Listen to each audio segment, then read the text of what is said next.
Here we go. So welcome everybody. Thank you so very much for being with us today for the 2020 Grant Information and Grant Writing Workshop. I think that everybody has access to the program, which we published. And so I won't go through it, but just to let you know, we will be hearing from different funding agencies and research networks across Switzerland.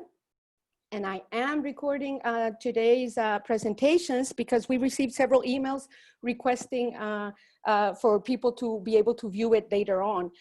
So in the afternoon, in a couple of hours, we hope to also have the grant writing workshop with Dr. Mark Kyburz, where we hope to also give you some pointers as to how to apply to different workshops and how to hopefully get some funds for all of your projects. So we're going to get started today with Professor Dr. Yvette Sánchez, who is our program director for the Leading House for the Latin American region. So before she starts her presentation, I just want to maybe go very quickly to how we will manage today's event. So basically, I kindly ask everybody to put themselves on mute unless they are presenting for the time being. In the chat, so you should maybe also be able to have access to raise your hand if perhaps you have a question. We have a little bit of a tight schedule today, so I'm not sure if everybody's going to be able to get their questions answered directly, but otherwise you can put them in the chat and we will try to address them as much as possible. So we will try to give a little bit of time for 1 or 2 questions after each presentation. But we cannot spend too much time on one specific presentation per se, because we have several of them to cover. And then at the end, we will be able to address the remaining questions. So make sure you write them down if you don't get a chance to ask them immediately, okay? So just very quickly, joining us, the presenters today are Professor Dr. Yvette Sánchez, Director of the Leading House for the Latin American region. Then it's going to be Sarah Bühler, who's the Program Manager of the Leading House for the Latin American region. I will also then speak very briefly about our startup project, Academia Industry Training. Then we have Dr. Ignaz Strebel from the HSG Grant Office. And after that, we will have Larissa Beutler, who is the program manager at Innosuisse. And then we will welcome Dr. Pedro Capra, who's project and academic relations manager at swissnexBrazil. And after that, Dr. Ruxandra Stoicescu from the Swiss Network for International Studies will follow. So welcome everybody from all different regions in Switzerland, all across Latin America and everywhere else in the world. Thank you so much once again for being with us here today. Professor Dr. Yvette Sánchez, you have the word now. Thank you, Rocío. Good afternoon, dear colleagues. Also from my side, ladies and gentlemen, a warm welcome to this workshop organized by the Leading House for the Latin American region for our community of past, future, and or former, current, and future grantees. As we put a lot of emphasis on the follow-up projects growing out of our seeds, we thought it might be helpful to offer training for how to write a bigger proposal. We have decided to offer this workshop online due to several reasons, and we hope to find some viable solutions soon, especially for our funding instruments, which are all based, so seed, mobility, AIT, they're all based on transatlantic traveling. As the whole American continent has been hit especially hard by the pandemic, we have to find new ways of continuing our research on and with Latin America. I just received the COVID numbers from Peru yesterday, 8,300 new infections per day, 600,000 in total, and 27,000 dead persons with a population of 32 million inhabitants.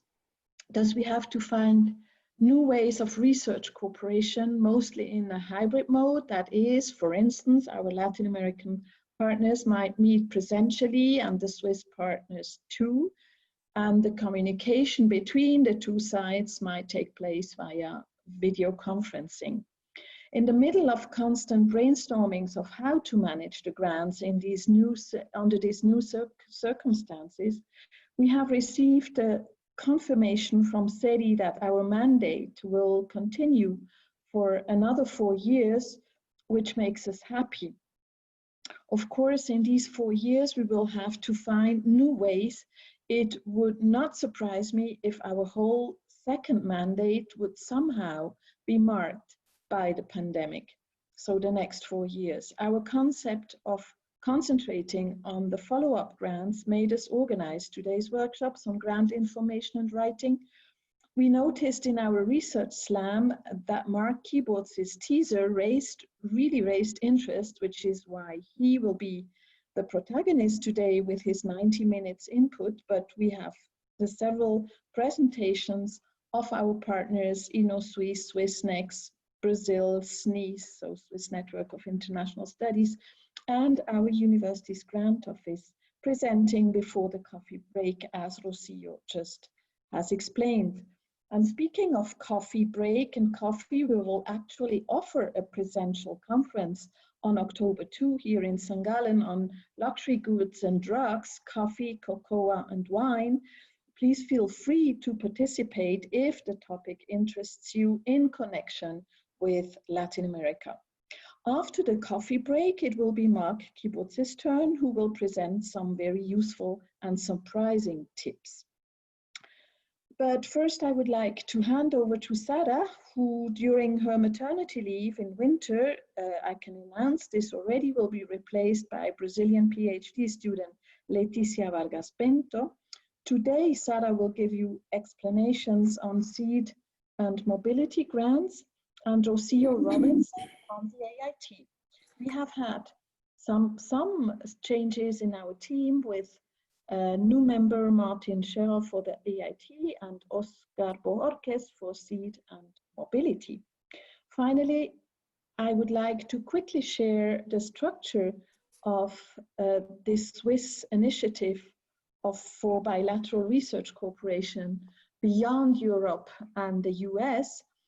SEDI holds 6 leading houses for different regions. So we have North Africa and Middle East, done by University of Applied Sciences from Western Switzerland, Sub-Saharan Africa, University of Basel, East and Southeast Asia, ETH, Russia and the CIS region, University of Geneva, and India and Iran, managed by the University of Applied Sciences in Zurich. And due to the long tradition of St. Gallen's strong commitment to Latin America since beginning of the 60s, we now received the second mandate for this region. So it only remains for me to thank you all for participating, our speakers for sharing their precious insights, as well to Sarah, Andrea, and Rocío for organizing this event. Thank you very much. Great. Thank you very much, Professor Yvette Sánchez. I just want to say very briefly that Oscar Bohorquez, who is our leading house assistant, will also be advising us a little bit with doing some time management. But now we will I will share my screen, and maybe Sarah, you can present yourself very quickly while I share my screen, and then we can start our presentation with bilateral programs. You have to unmute yourself, Sarah. Sorry, we cannot hear you. Now, there you go. Thank you very much for your time this afternoon, for being here and for participating. Thank you, Professor Sánchez, for this warm welcome as well and introduction. So I'm very glad to present you quickly the research grants I'm managing. I'm the program manager for bilateral research grants here at the Leading House. And currently we have 2 different grants. we have the seed money grants and we have the mobility grants. So I'm very happy to give you a really short introduction to those grants.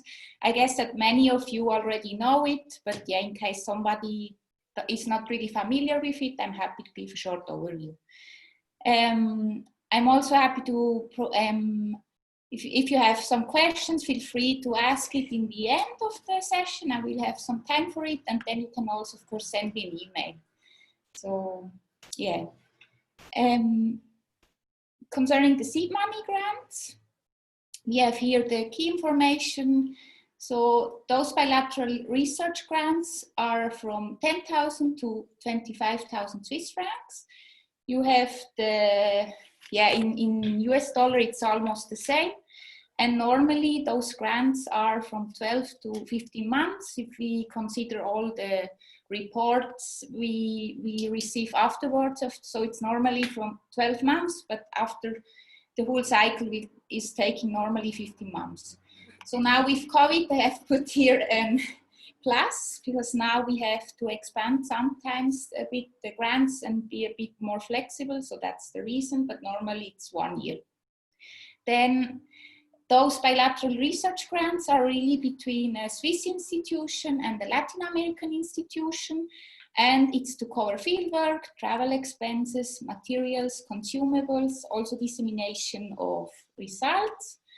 And in the future, we are also now adapting a bit the grants, and we are considering to include more training, to finance more training and outsourced services. I have included the results of our last mandate. So we had already 3 calls from the seed money grants. And as you can see here on the screen, it is quite a successful instrument. And now we are still on the evaluation of the last call.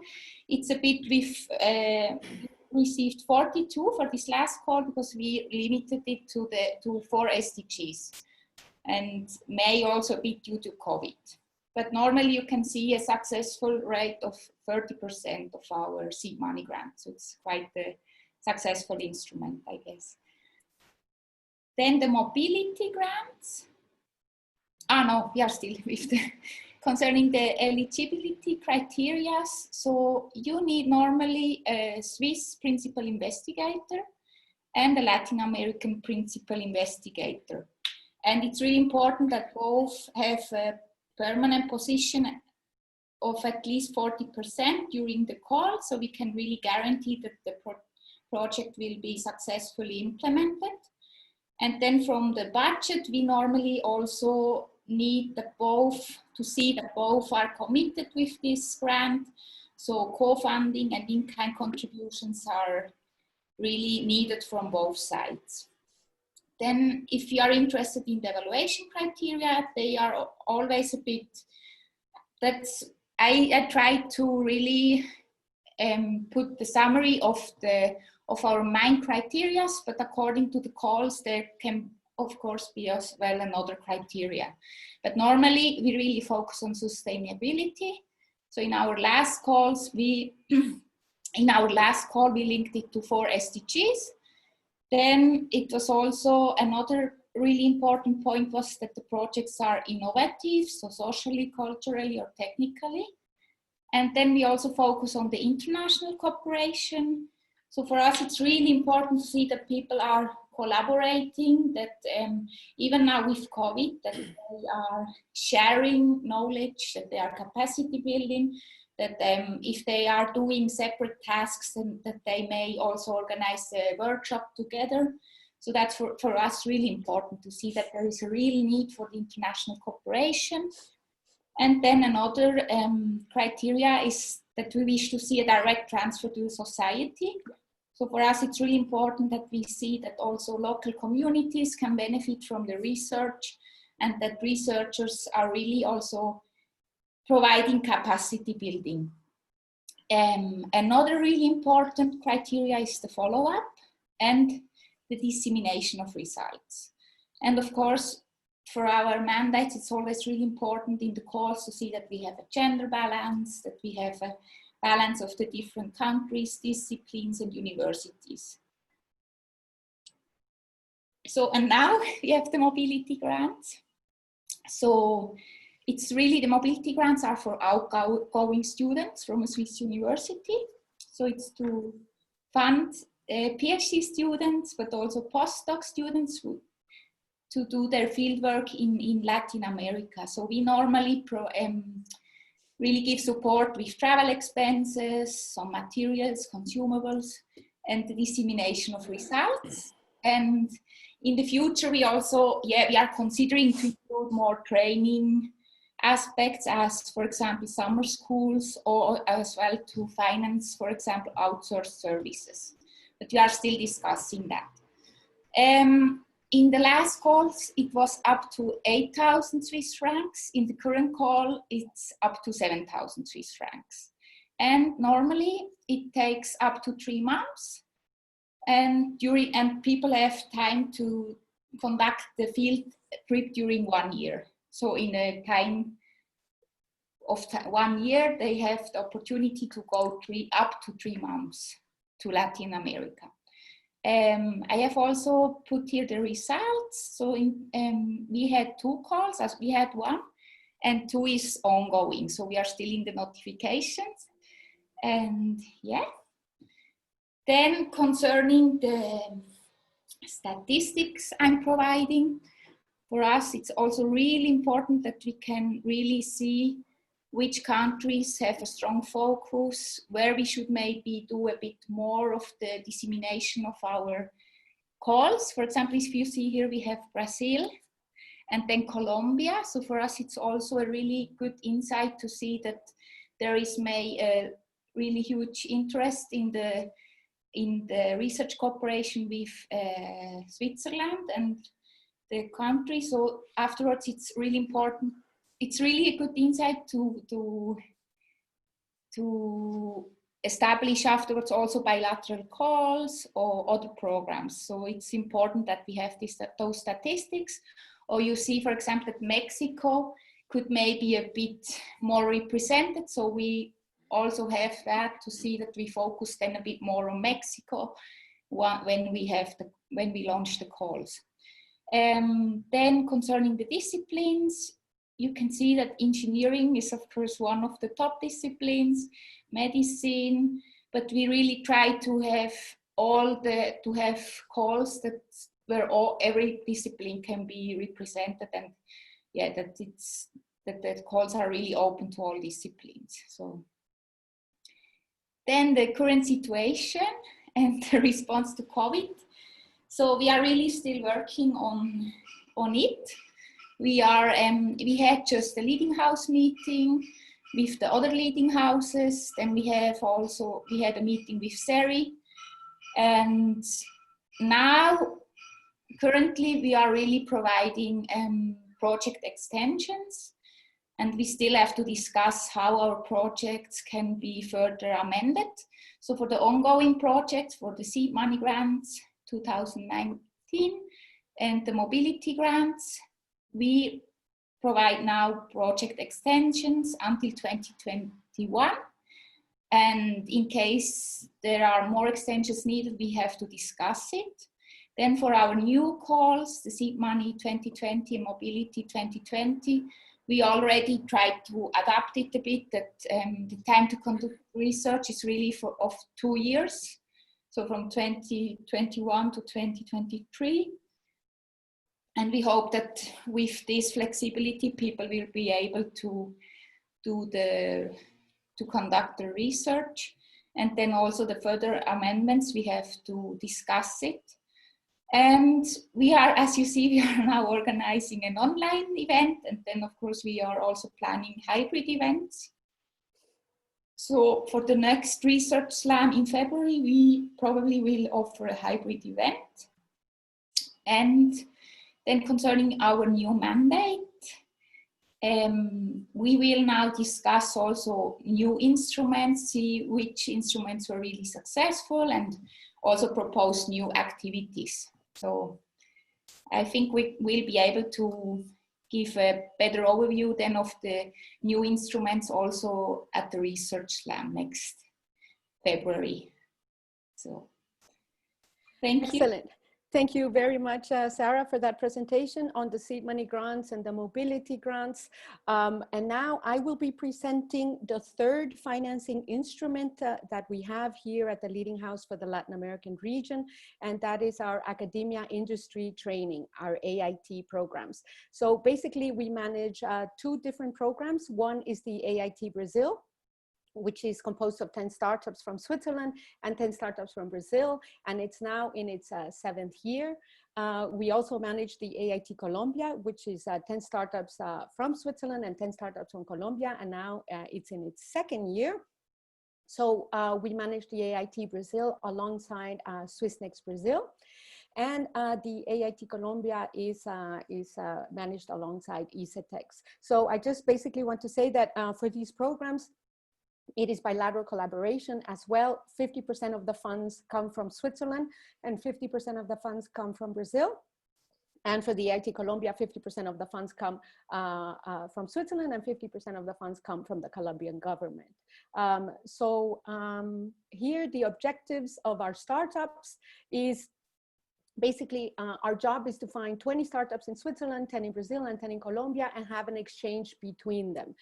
We have these different exchanges through camps.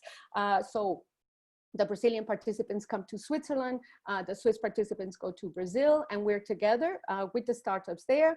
And the Colombian participants come to Switzerland, and we go to Colombia.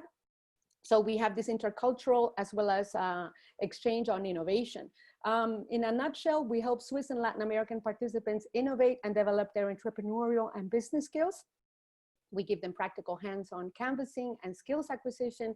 We really try to help them transform their high-level applied research into market application. So I like to say that we try to take their innovation outside, out of the lab and into the marketplace. And we do this by helping them develop their business plan. We try to help them also figure out issues related to intellectual property. And another very important pillar of the AIT is that we help our startups network at an international level, and to hopefully they can foster new partnerships and collaborations. Above all, we try to impact the ecosystems in Switzerland, Brazil, and Colombia by providing the latest methodologies, whether it's design thinking, agile, or lean startup, and anything else that we find that is very helpful for our startups to take their innovation to the next level. We really try to also foster spaces to change mindsets so that more creativity and innovation can flourish. And we do that by really supporting sustainability and social entrepreneurship as well.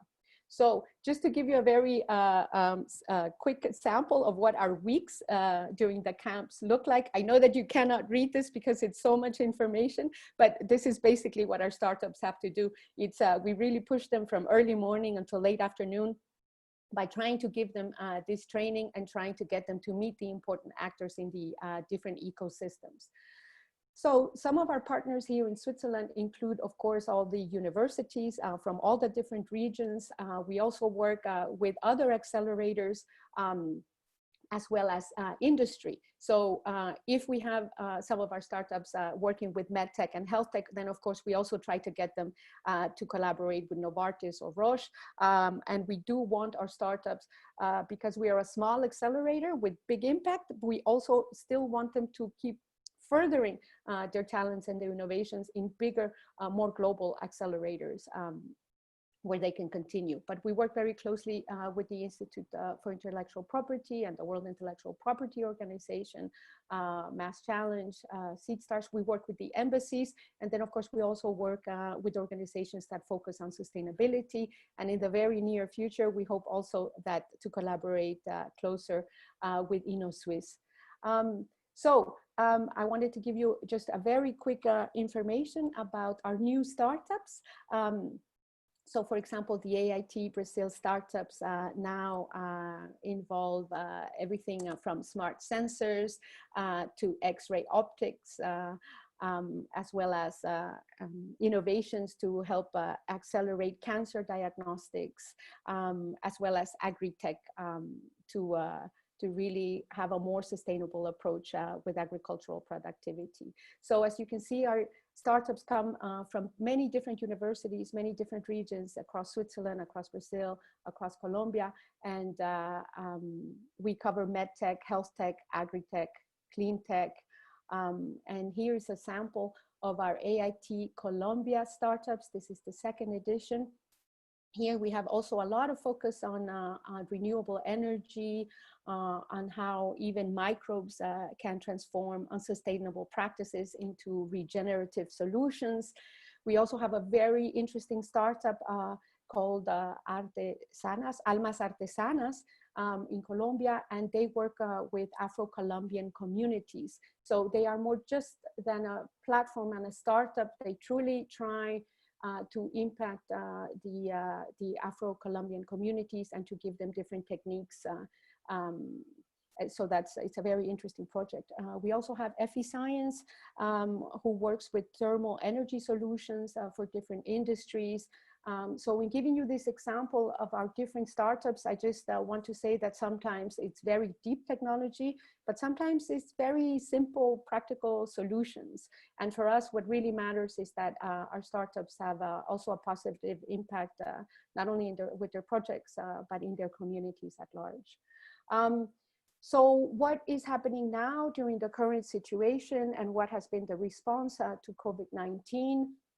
So we were quite affected by the pandemic, as Professor Sánchez explained at the beginning of today's event. Most of our funding instruments are really catering for travel and for international exchange. So with us at the beginning of this year, in April 2020, the 6th edition, so the group from the AIT Brazil 6th cycle was supposed to come to our Brazilian participants were supposed to come here to Switzerland. So we really debated whether they were going to be able to come or not until the last minute, but then it was obvious that the situation was not going to improve and that this was going to be much more long term. So we had to postpone our camp, and now we are still seeing whether we can bring these Brazilian participants to Switzerland at the beginning of 2021, or we might even have to combine it with the 7th edition.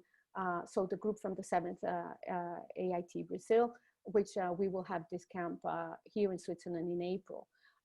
So now we have the new startups from the AIT Brazil and the new startups from the AIT Colombia, but we also have the 20 startups from the previous AIT Brazil, which now means that we have 60 startups instead of our normal 40. And so we are now trying to figure out still how to better cater to their needs, how to give them even some trainings that can help them during the time of pandemic.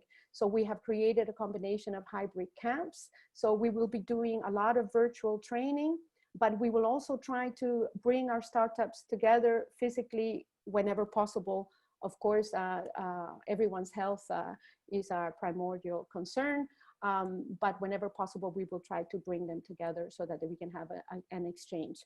And very importantly, we are now seeing that some of our startups have started to pivot some of their projects as a response to COVID-19. So I mentioned earlier one of our startups, Maria Han from Nutrix, with the smart sensors. And basically what happened is that Nutrix, Maria and Nutrix, with the startup, they produced sensors that originally were for the monitoring of glucose. And then they realized that their technology could very easily be adapted to monitor temperature. So in the time of COVID, they reacted very quickly. They started producing sensors that can detect the temperature, and now they are part of our AIT Brazil. So we are really trying to help them alongside with swissnexBrazil as well, trying to see, because the Brazilian government has implemented new regulations to expedite technologies and solutions that really help combat the COVID-19 situation. So here's another, is an example of how one of our startups decided that they could use their technology to fight the pandemic, and that they could tweak it rather easily, and that they're trying to now find the right channels so that they can bring these technologies to the market to really help as a response to COVID-19.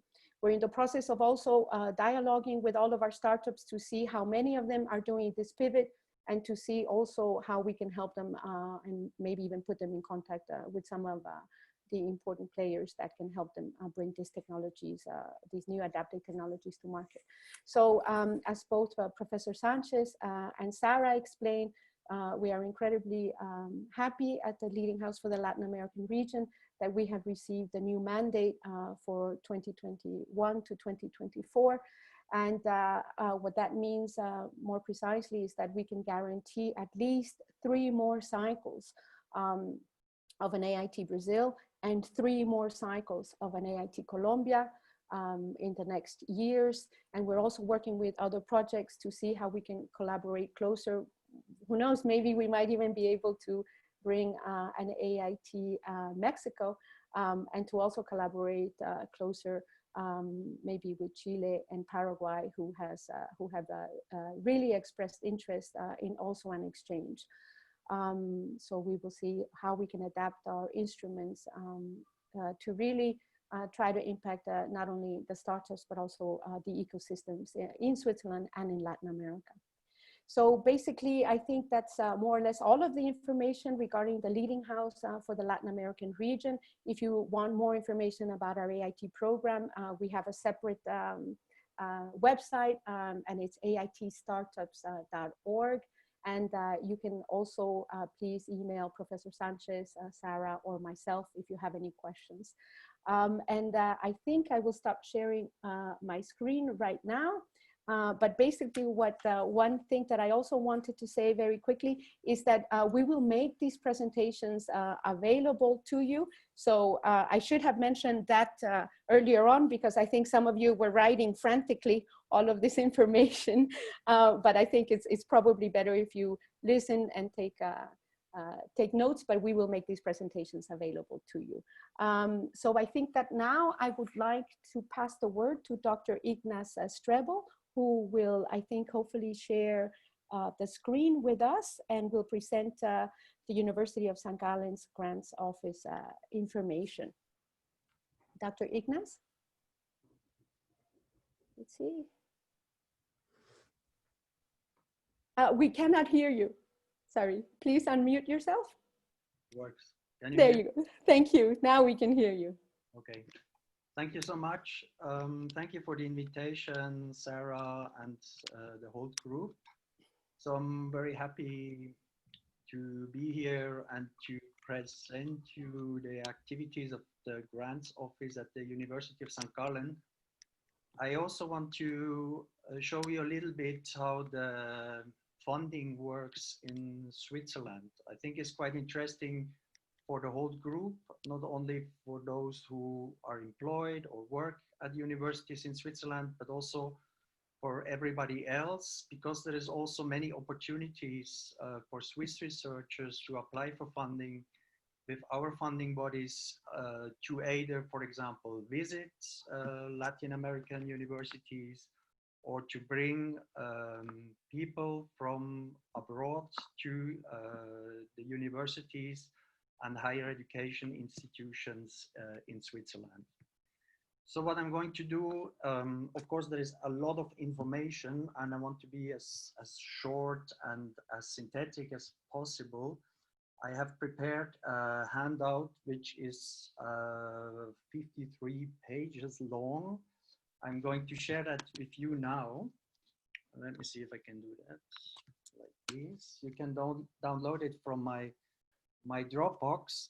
And what I will do in this presentation, I will just explain you how to read this handout. I will not give you any deep details on what the different funding instruments, how they are regulated, what kind of money you can get. I really want to give you just a broad overview on what is available. I am a geographer by training with social scientific education, and my aim is to present you here a so-called funding landscape. I will start sharing my screen.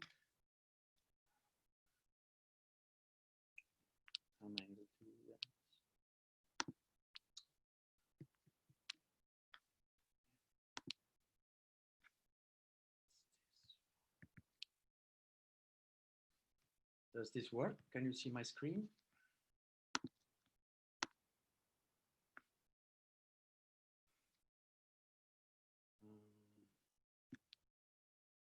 We can see it, thank you. Is it okay? I hope the videos have disappeared on the side, and you can also hear me, yes? Yes, we only see your screen and see you. So I thought sharing a bit of landscape. This is the city of St. Gallen, actually, where the university is located in front on a hill. And we have view into the Alpstein, a nice part of Switzerland. Maybe a few words about the grants office St. Gallen. I will use this as an example, but you must also be aware that in every institution, higher education institutions, there's various people working in administration that that you can contact and can advise, ask for advice on how funding works, on how to write grant proposals, and so on. So I want to introduce you a little bit to that kind of service that we offer to researchers, that you also can see once you have decided to apply for a grant, how you might want to proceed to get information and better understand the regulation that are behind the different funding programs. Grants Office St. Gallen is interesting because we are at the university, but we also promote the participation of the members of researchers at the University of Applied Sciences, newly called the FH Ost, that means University of Applied Science East. And we also work with researchers at the University of Teacher Education, so Pädagogische Hochschule St. Gallen. We are at the university, but we are mandated by the two other higher education institutions to help them out with funding programs as well. Grants Office St. Gallen is one part. I have listed all the research promotion institutions in the different cantonal universities at the ETH universities, so the federal universities in Switzerland, that's ETH Zurich and ETH Lausanne. And on the bottom two lines, that's our big grants network, let's say, that advises researchers all over Switzerland on the European funding that you can get as Swiss researchers. So there is a central office, that's the upper URL, and you can find the various regional offices which are scattered all over Switzerland with the lower URL. Excuse me. Just to say, here the example of the grants office St. Gallen, there is people working in grants offices, and we are quite a different group of people, meaning there's people doing more administrative stuff, but we have also researchers who have experience with grant applications, who have been project leaders in various research projects and successful grant writers. So we try also to bring in our experience as researchers into the grants office and into the different talks that we have with researcher on place. I hope that the handout that I sent for download came through. Basically, you can click on all the links.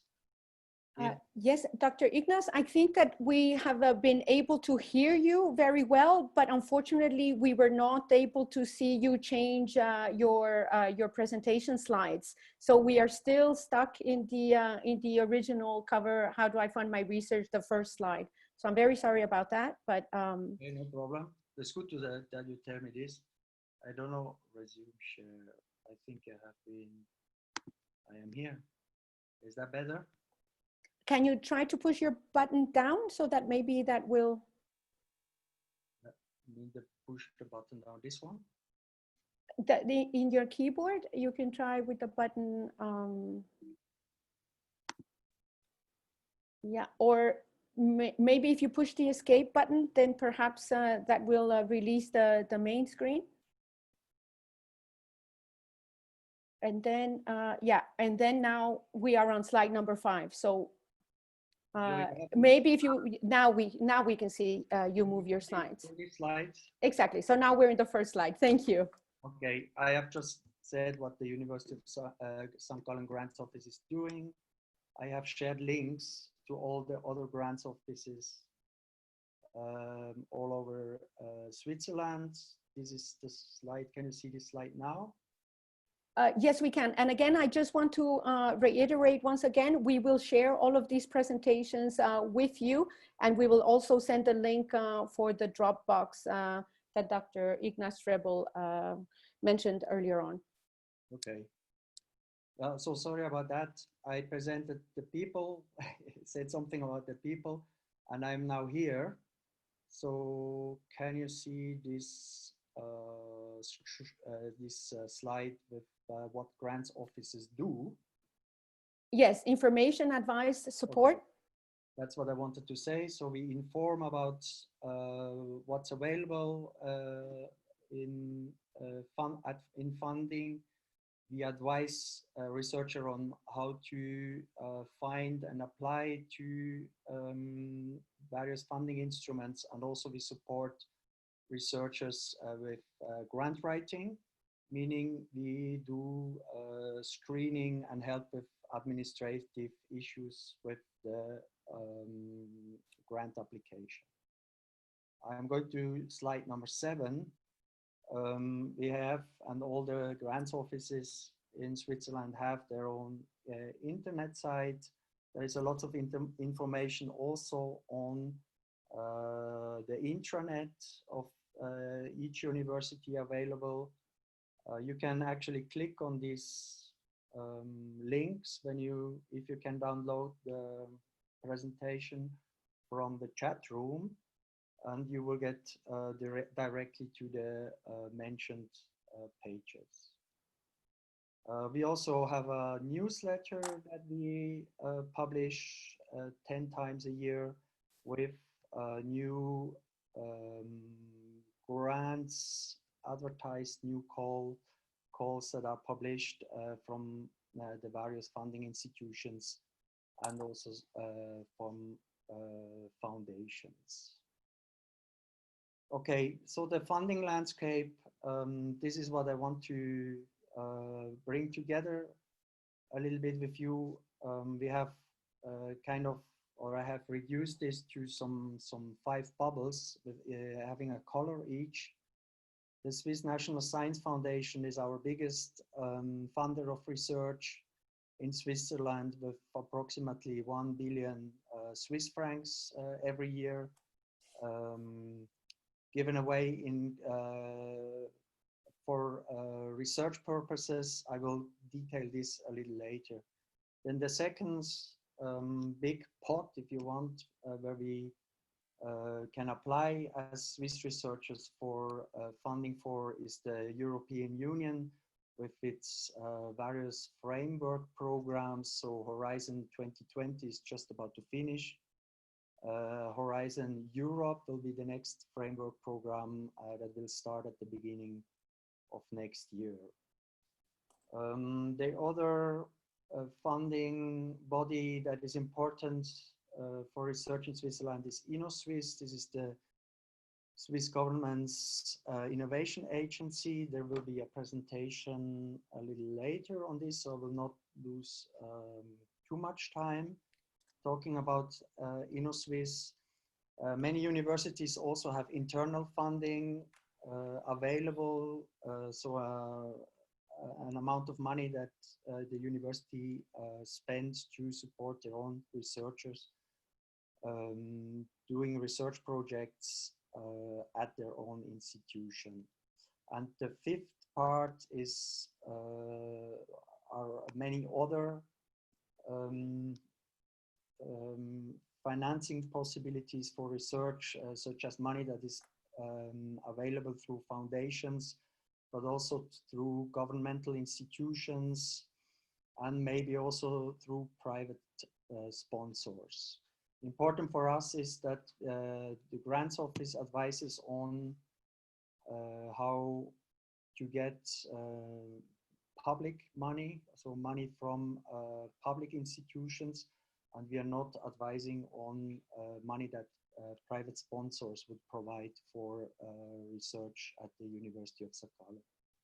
Maybe on the bottom, I hope you can see this slide number 11. Maybe at the bottom, there is always various ways of how research is funded, either through projects on the very left. There is various programs that are run by the different funding bodies, and also we have career funding and funding of science communication, so the more transdisciplinary part of research, meaning the communication between research and society. Exactly. So each of these funding bodies has its different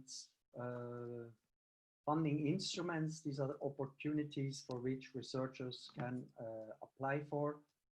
I will, in my next slide, provide for a little bit more detail and a couple of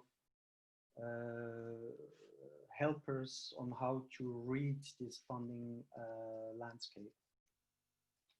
Okay, so I'm just to be sure, I always mention at which slide I am, at that slide number 13. Yes. I just want to be sure that everybody's is kind of seeing the same. We are with you. We're in slide 13. Good. That's good. That's good. So I have tried to organize these various and many different funding instruments a bit according to various categories. I don't know if you can see my cursor, but there's these 3 columns, and the left one is the career column, and then it's the project column, the second one in the middle, and then the right one I have various different grants listed according to 4 categories. What is important to know is that on the career level, that researchers can apply for various instruments according where they are in their career. So for example, when you have finished your PhD, you move into the career path young researcher, and you have various instruments to apply for, especially also to move from your so-called home university to other places. I will detail this a little further. For example, Marie Curie Global Fellowship would be a chance for Swiss researchers or researchers in Europe to also travel abroad. Why not to a Latin American country to spend some 2 years researching in an institution or in a university in South or Middle America. The same for mid-career, and I will move then into projects. So the project part is more for people who are looking for funding when they are already employed at a university. When we look at the career side of research funding, the researchers are more occupied with finding funding to finance themselves, their own salary and their own individual research. Okay, so there's an important point that I want to mention, but I need to open very quickly some notes that I have prepared. Excuse me. Yeah. Okay, there is an important point here, and I think that is an important information also for a grants writing workshop. So these different funding instruments, they are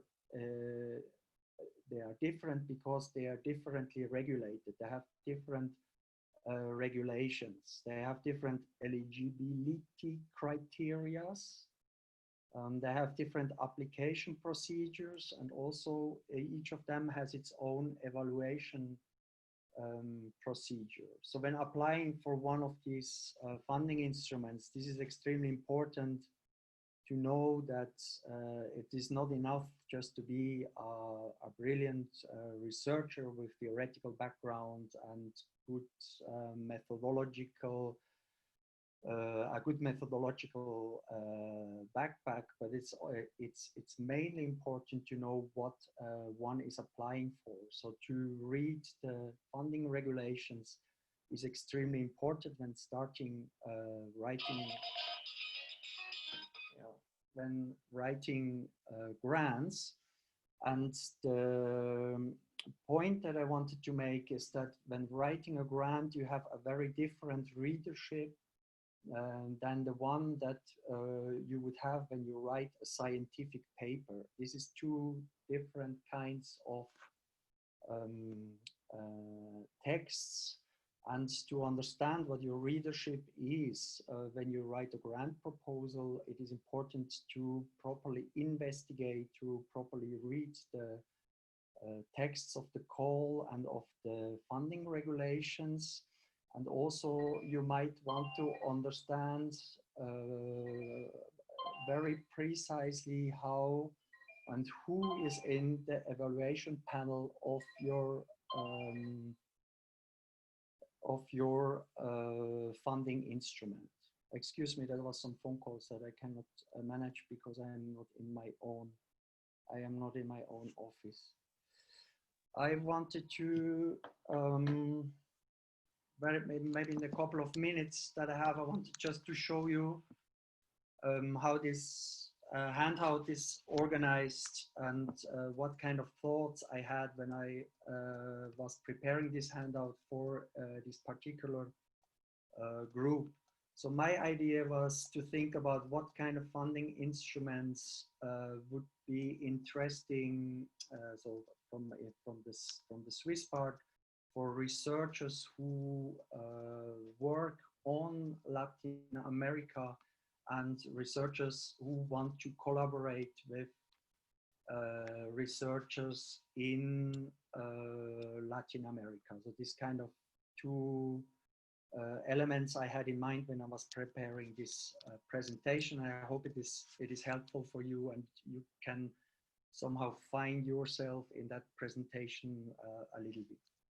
Okay, the first thing I'm going to do is just to talk about the young researchers, and you will find that more or less interesting, but I have tried to do some drawings.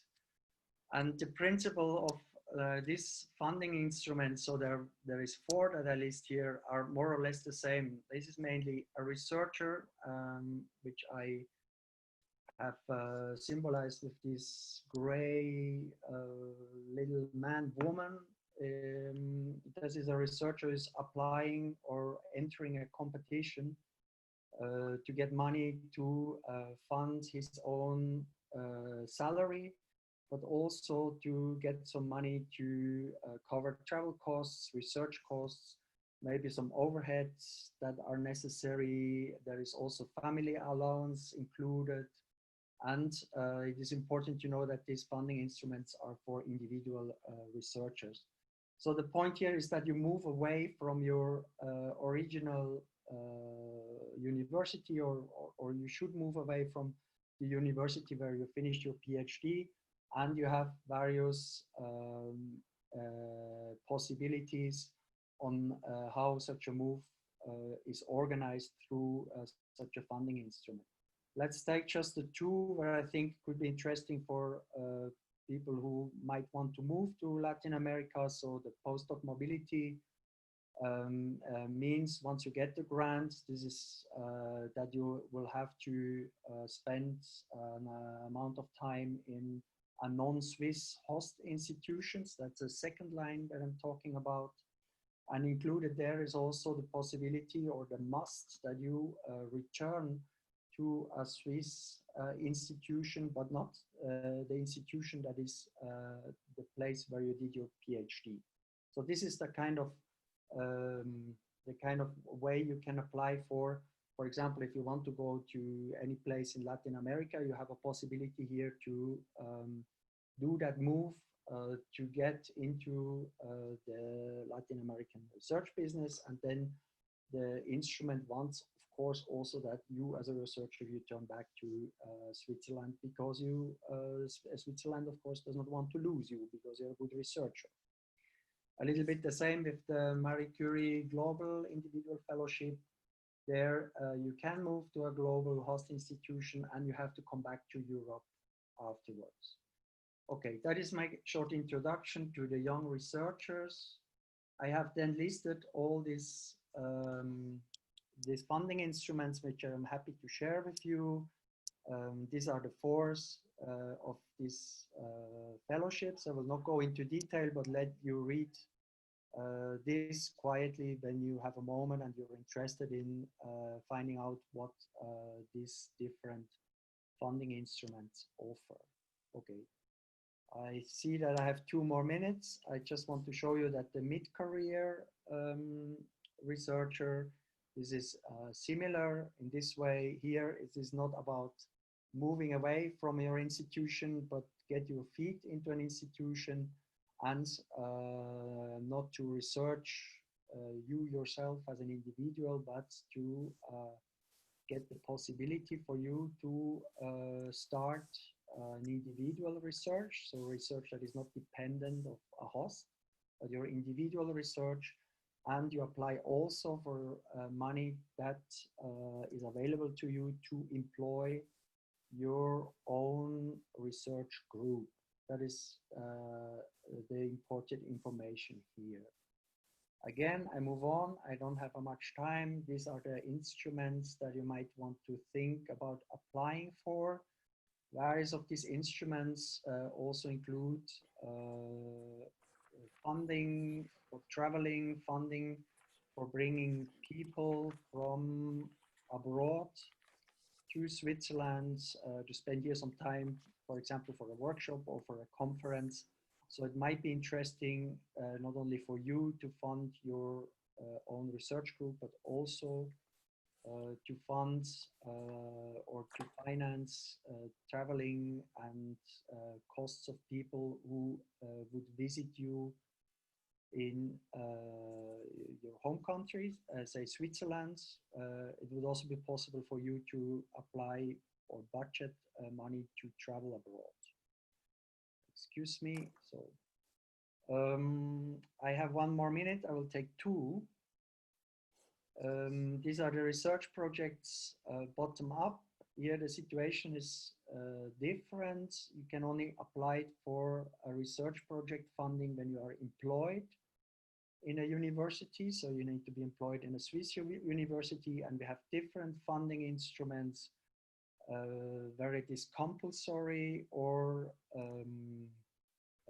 possible to collaborate with other researchers and even other funding programs in other countries. Here again, you have a job, you're a professor, for example, you apply for money as SNF project funding to employ the people with which you would do a research project by yourself.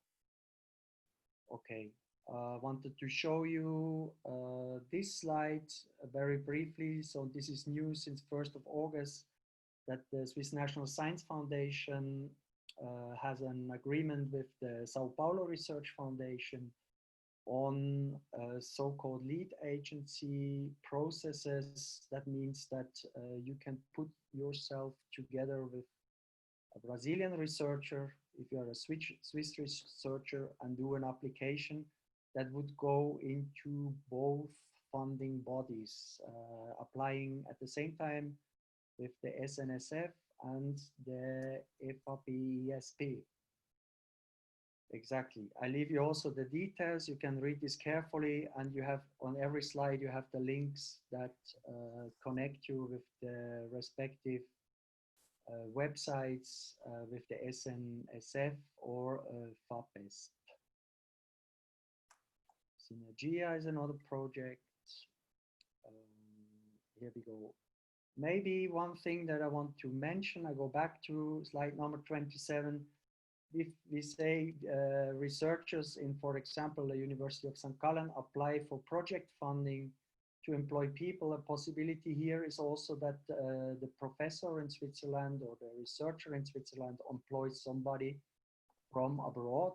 That is not excluded, that you can bring in an interesting researcher you want to collaborate with from a Latin American university through such a project grant. Okay, I'm going to switch the top-down programs. That is, leave that to you to read this through. I'm going to switch through the innovation, Innosuisse. I'm going to switch through the foundations, how to work with foundations. And I want to present you just in 1 more minute, and I'm sorry that I'm a little longer. The travel and conference grants, which are interesting for everybody who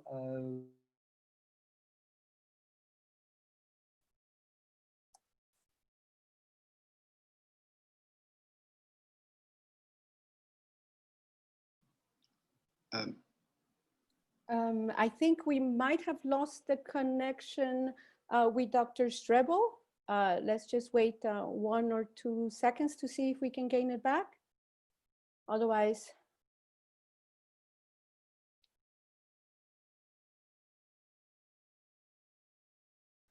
so let me see if he is able to gain the connection. Otherwise, we will share the presentation, no? So we will have the information. Exactly. So I think let me try to see if maybe, hello. Okay, so I think I'm back. Can you all see me? Yes, wonderful. So thank you very much to Dr. Ignaz Strebel. That was an awful lot of information to digest. So it's, as you can see, the main point is that there are many, many possibilities and different avenues to receive grants. You basically have to do a lot of research on your own to try to see where you fit in, and don't forget who your target audience is. And hopefully at the end of today, you will receive a couple more pointers as to how you can successfully receive, apply and then receive some of these grants. So we're only a couple of minutes behind schedule, but I think that we can move on now to Larissa Beutler from Innosuisse. So I will be sharing my screen with her, with everybody, and then I will be presenting the slides and she will be speaking. So here we go, just give us 1 or 2 seconds.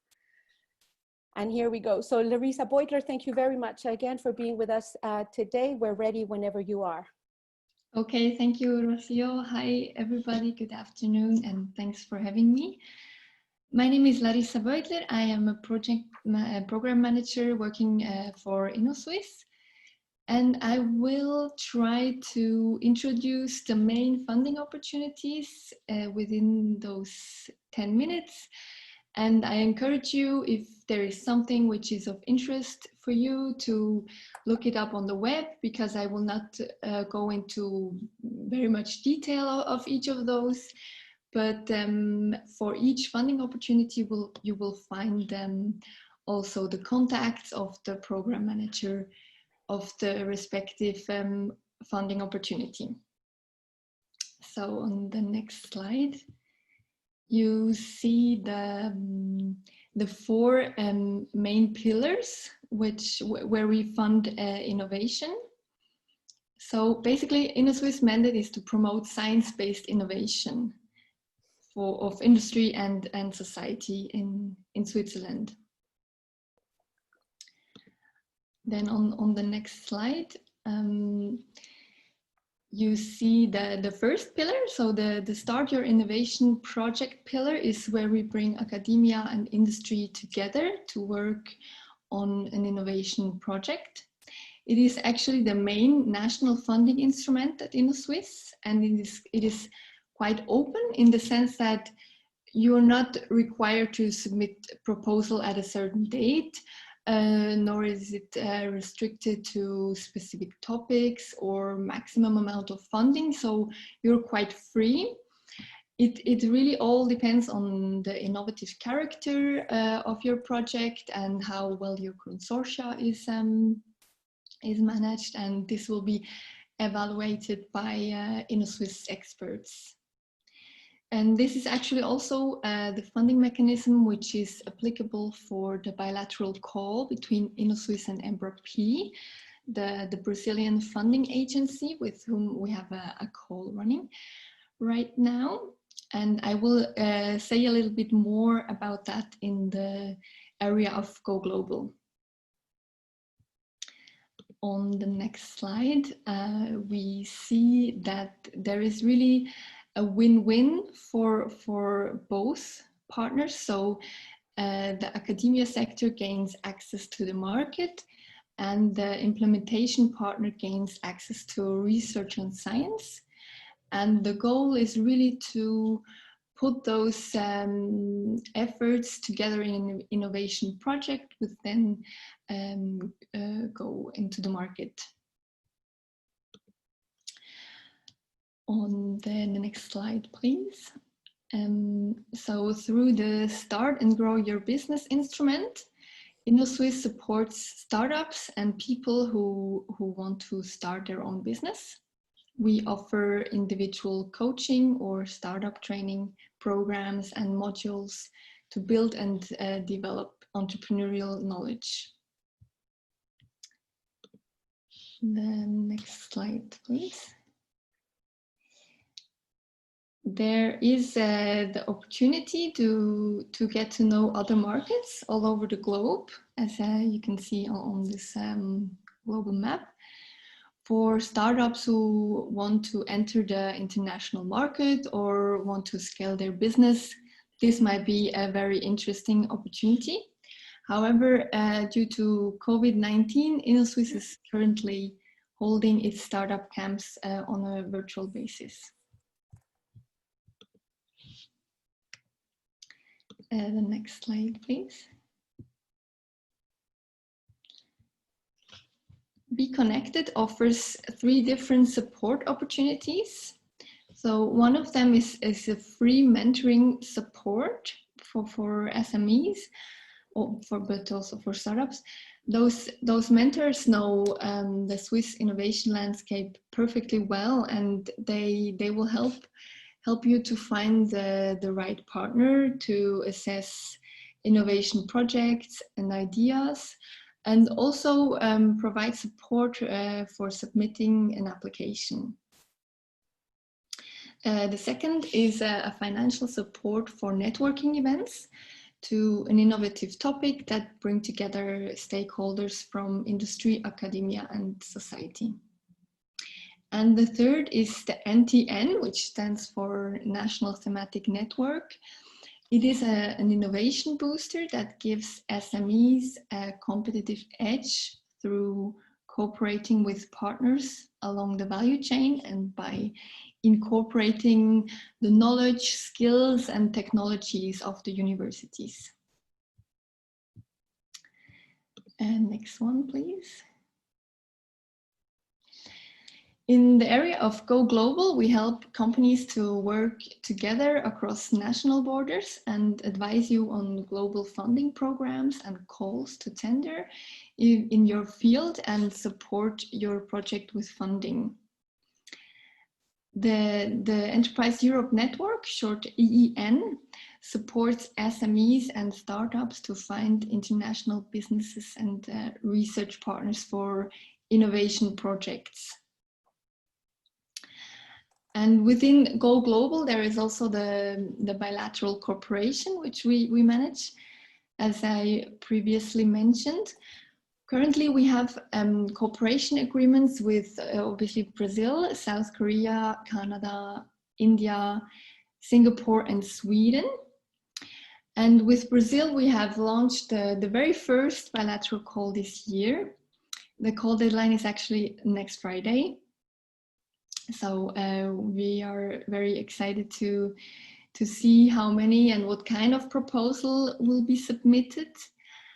We were not able to do as many promotion events as we wanted to due to COVID-19. Also, we had changed the deadline we have extended the deadline, and also we have adapted the process. We wanted to do a two-step approach, which means that we had a pre-proposal deadline, but there we only had one proposal. So we said it's still open for everybody to submit for the full proposal deadline. And we also held an online event together with our Brazilian colleagues. So we really tried our best, despite all the difficult situations, to promote and provide support for people to connect with each other. EEN was actually a very valuable partner to connect people from both countries with each other.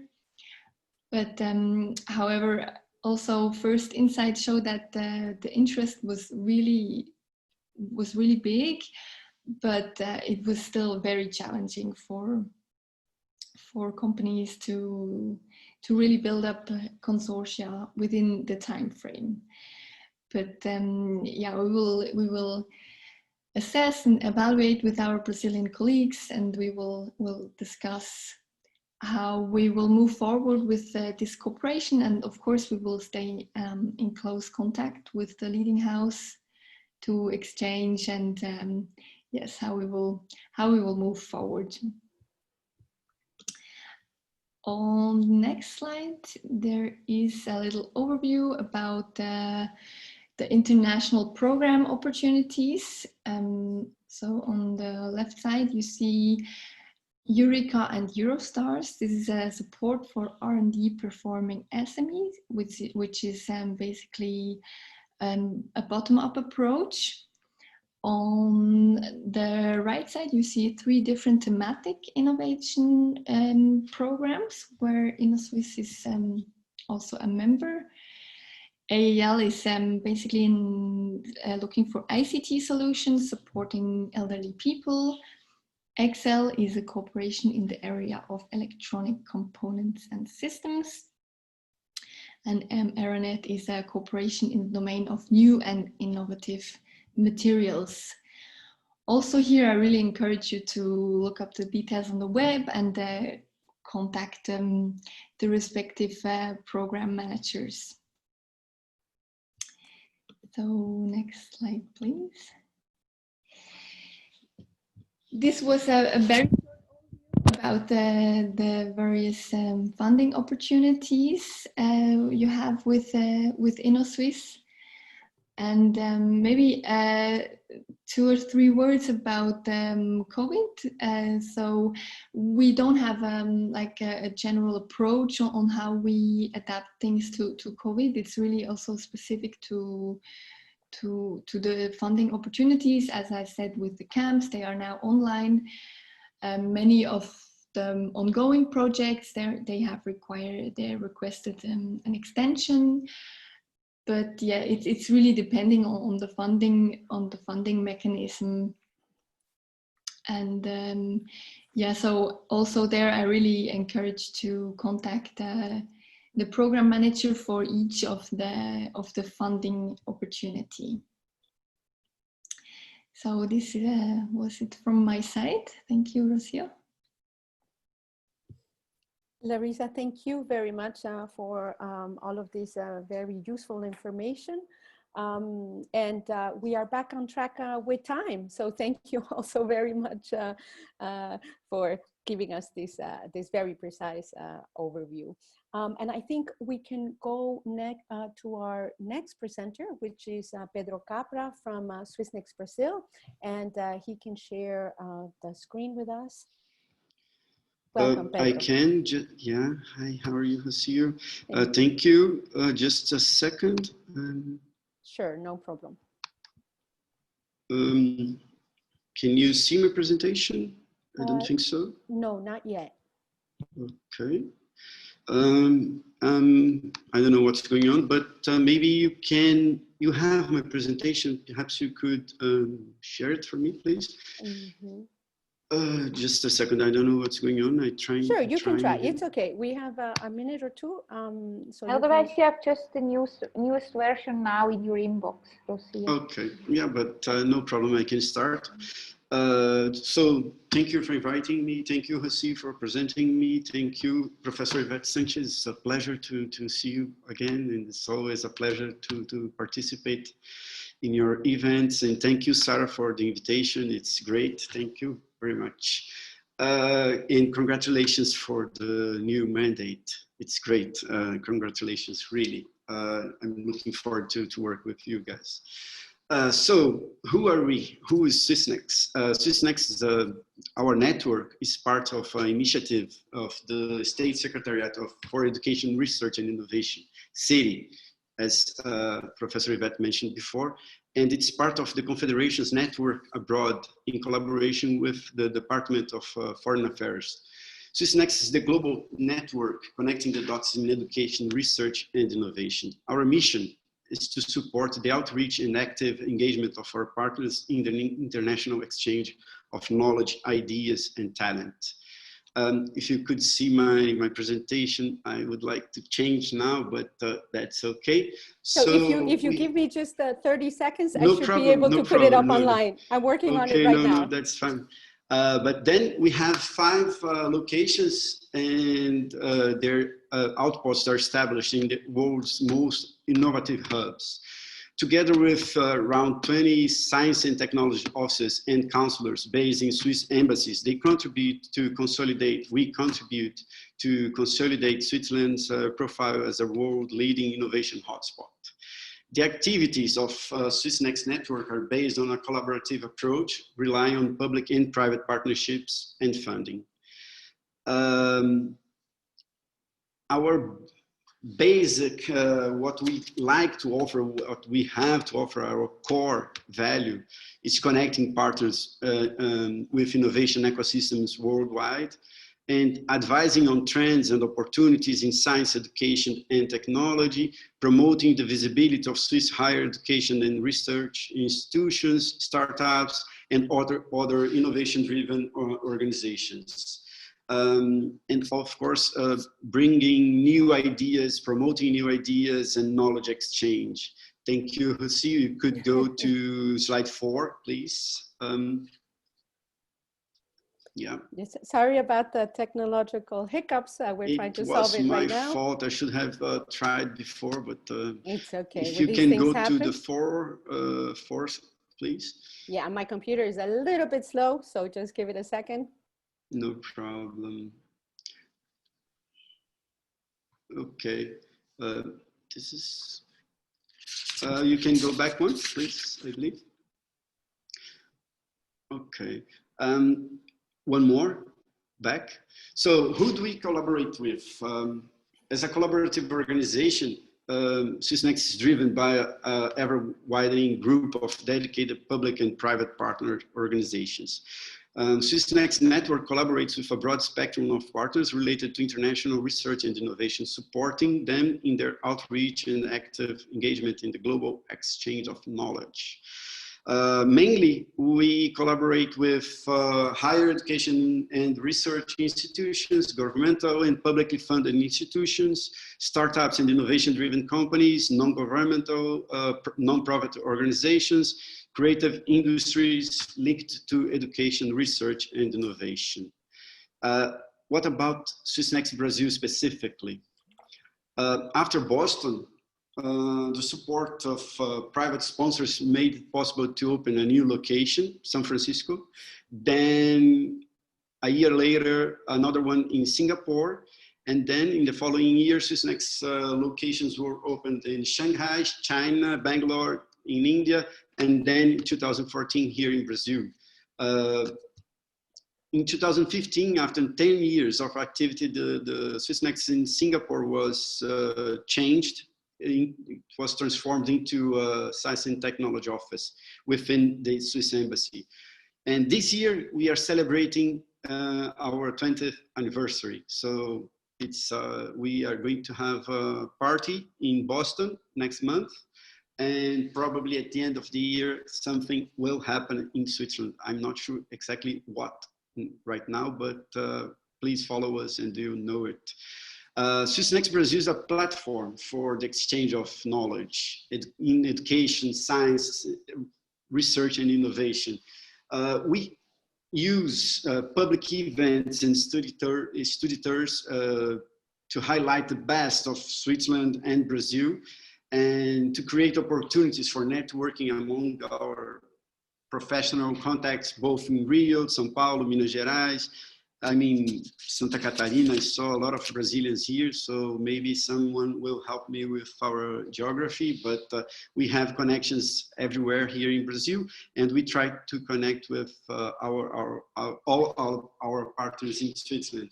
Just a quick question. Are we still on our commitment slide, or you tell me when you need? Okay, you can, wonderful. You can, I'll let you know, no problem. Thank you, Pedro.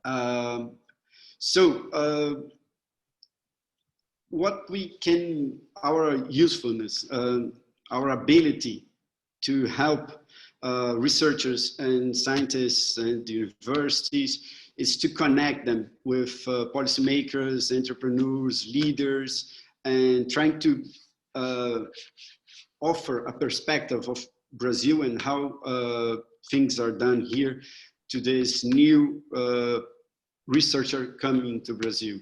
Of course, we also try to help to facilitate academic programs, global innovation strategies, and knowledge exchange.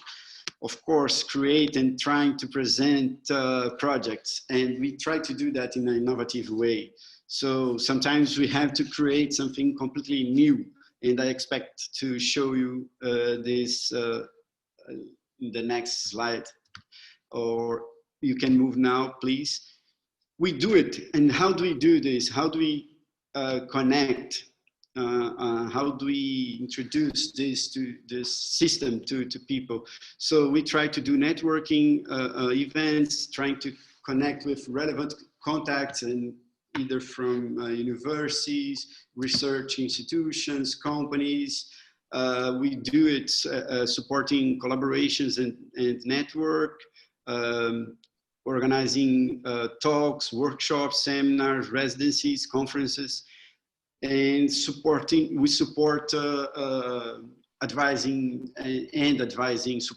and advising, academic partners in Switzerland. But we do it mainly, like this slide shows. It's quite interesting because this is very specific and shows that one agreement that we have with Fundação Oswaldo Cruz here in Brazil, it led to several events and several trips, actually. A lot of researchers from Switzerland came to Brazil because of this agreement. So as you can see, in 2018, we had this memorandum signed. And then after that, we had several events that were organized. But this, the idea was at the beginning when we signed this was to get closer with Fiocruz in areas such as life science, health tech, and biotechnology. But not only in the academic field, but also to put together people that were interested in foster science-based innovation and entrepreneurship. So one of the first actions was the event focused on academia, innovation, and training access, providing debate and scientific training with an approach to entrepreneurship. swissnexBrazil worked prospecting and articulating partnerships with Swiss institutions in these areas, mainly health tech and med tech. And this led to this fourth symposium on research and innovation. There we promoted, for example, the presentation of we brought here to Brazil 3 Swiss specialists. One of them, the president of the Swiss healthcare startups. Another one was a researcher from the Swiss Tropical and Public Health Institute. And the third one was the director of the research medtech at the Switzerland Innovation Park in BLBN. Also, we invited a former participant of AIT 2018, I imagine, not sure. She's also a researcher at Fiocruz. Stephanie Moraes. It was quite interesting. Please, Rocío, if you can go to the next slide. And from this partnership, we also create these health talks at SwissNex. It was about tuberculosis, and the panel was organized by Dr. Daniela Britzi. Sorry, it's in Portuguese there. I haven't changed, I should have. Then later we had residency, something also that we can offer here. And this residency was offered, it was created with NGO from Lausanne, from the University of Lausanne. And later they attended, you can move to the next slide, please, Rocío. They attended to we organized an event, a roadshow in Switzerland. And this NGO that came to Brazil with our support also participated in this roadshow. Please, you can move, another one, please. This is a completely different sort of event that we also organized. It was, we created this in partnership with Eraxis and Nuffic Nezo, which is a Dutch institution. And it's called Night of the Researchers.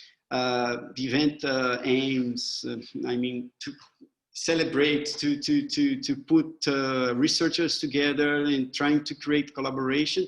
We also brought a professor from PFL, from the Power Lab at PFL. It was also quite interesting. I believe it's something we can easily reproduce, and we are always trying to do this. And you can move, please, see another one, next. And this is a project that it's happening now, which I'm quite involved. It's really interesting. We are taking pictures and making small movies of wild, oh, please go back one. Wildlife everywhere in the world. We have 20 locations. University of Zurich has 20 locations. And in Brazil, we have two. We managed to connect them with, actually with 3 different public parks here, but we have to reduce because of COVID-19 to 2. So we have cameras in both in Rio and São Paulo. I'm running out of time, so please go another one. The next is my last, go back to webinars, please. So during 2020, what we did most was to organize a lot of webinars, which were like a substitute, or we had to adapt. We adapt and created this new setting. So we have a lot of webinars. You can see track and crack epidemics, digital fabrication, VR for sustainability, health tech. So in all of them, we brought Swiss researchers to participate, and we had a great audience from Switzerland also. So please, next, and it's my last one. I didn't say anything about Innosuisse or AIT because Rocío presented, and also Larissa, so thank you for that. I don't have to go into details there. So I try to present what we do. And if you have any interest, if you are interested in collaborating with Brazilian researchers, institutions, don't be afraid, just contact swissnexBrazil, just send me an email, and then we try to connect to you, try to help you somehow here in Brazil. So thank you for your time, and see you. Thank you very much, Pedro. We always love collaborating with the entire SwissNex network, of course, and particularly with our AIT Brazil and all of the other amazing projects that we manage between Switzerland and Brazil. So I see that your hair has been growing longer and longer during COVID times, Pedro. I don't go to the, I cannot cut my hair, I'm afraid, sorry. It's looking good, it's looking good. It's looking good. So wonderful. Thank you also for keeping on time. And our last presentation, last but not least, of course, The presentation of this section from today's event is Dr. Ruxandra Stoicescu, who's going to talk to us about the Swiss Network for International Studies. Welcome, thank you for being with us, and you can share your screen with us whenever you're ready. Hello, I can share my screen. Okay. I mean, I am allowed, right? It's You not are, just the yes. administrator of the share screen. You are allowed. Okay, great. Well, thank you for inviting me to this presentation. I was trying to figure out how the SNIS fits into here so as to really respond to what I suppose is the public, the audience for this event.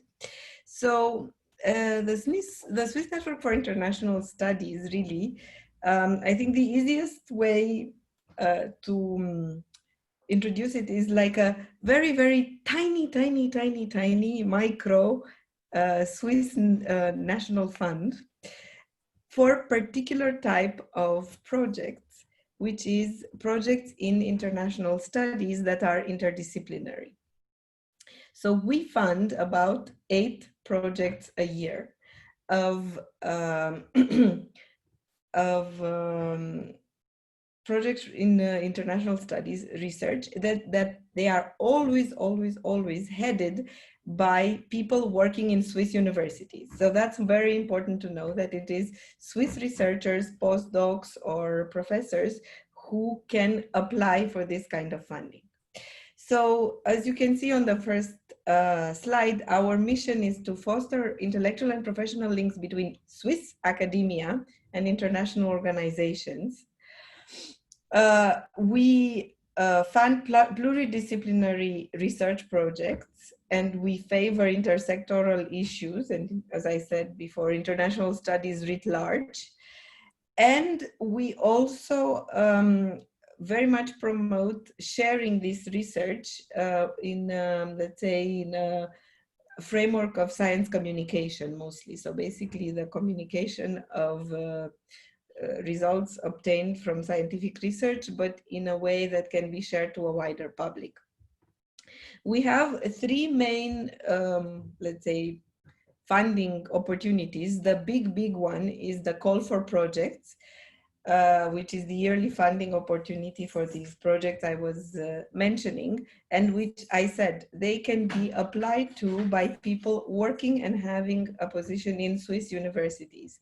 So if anyone from the region interested would like to participate in a SNIS study, the way to go is to connect or to use with the Swiss academia, and that's how people and researchers from other countries can participate in SNIS funded projects. And there are very, very many, but the initiator, administrative at least, has to be a Swiss-based entity. The other opportunities are much smaller. As you see, the main one is about 300,000 francs for 2 years for project teams that can be quite substantial, for salaries and for doing practical site research. Other opportunities is the SNIS International Organization Stipend, which is basically for PhD students in their 2nd or 3rd year who are studying something related to an international organization. Their PhD has to be related to international organizations, and they get the opportunity to either come for 3 months or for 6 months in Geneva. So basically the idea is to favor anyone's research who would benefit from basically being present in Geneva, you know, knocking on the door of any ILO archives or whatever other archives they are here. So they get funding. It's not a lot, it's 1,500 francs per month. So it's really just a basic kind of funding. More probably would be needed. And we don't take in charge of accommodation and everything else. So the person is really someone who would have to be able to organize themselves in Geneva and who would benefit from being present in Geneva, basically. And another award is the Swiss International Geneva Award. Basically, that's much more open, is for articles published in a peer-reviewed journal on international studies topic. Again, it's for it's for people who write about international organization, or for about international organizations or multilateral policies. And SNIS Award for the best thesis, again, it is for a thesis completed in a Swiss university on international studies. So these are the three main opportunities for funding. And regarding the call for projects, these are the criteria that you have here on my slide of who can apply. It's what I was saying. As you can see, we do favor and try to push collaboration with academia from other countries, particularly if the focus is, again, a field outside Switzerland. So these are our main criteria. And that's what I can say really, really briefly about SNIS at a glance. Let's say I'm happy to answer any more personalized questions if you already have some about our institution. We do have, we are starting to have a special push for science communication. So we do have, for example, a very active YouTube channel. I can share that with you right now, so you can actually, sorry, our YouTube channel is, It's okay. It seems to be frozen, but we can give it a couple of seconds and hope that it will refresh. Network, just a moment. Network for International Studies. So this, is this working now? Oh. No. No, it seems to be frozen in your presentation. Okay. Yeah. Okay. Maybe basically it's yes. I have to share again the maybe if you open up the window where you're trying share to take screen. us, Yes. That might work. That's it. Yes, sorry. That's go. it. Basically, Sweden Network for International Studies. So we have basically what we're doing is that we try to get as many of our projects to do videos or documentary films, depending on the capacities of, to share about their research. So you will find on our YouTube channel a lot, we've been around for 10 years, so a lot of our projects documented in this way. And also we attend science communication events where we really try to get basically, let's say the essence of that particular event, to bring it via interviews, to bring it to our researchers who are interested in doing more of that about their project. So that's another one of our, let's say, added value in that sense about research. I don't know if you have any immediate questions. I think I am. Yeah, so we still have approximately 5 minutes before we go into a coffee break. Perhaps, does anybody have an immediate question? Maybe we can take it just straightforward. You can either raise your hand where it says participants, or you can just turn on your camera and we will try to take 1 or 2 questions to see if any of us can answer it.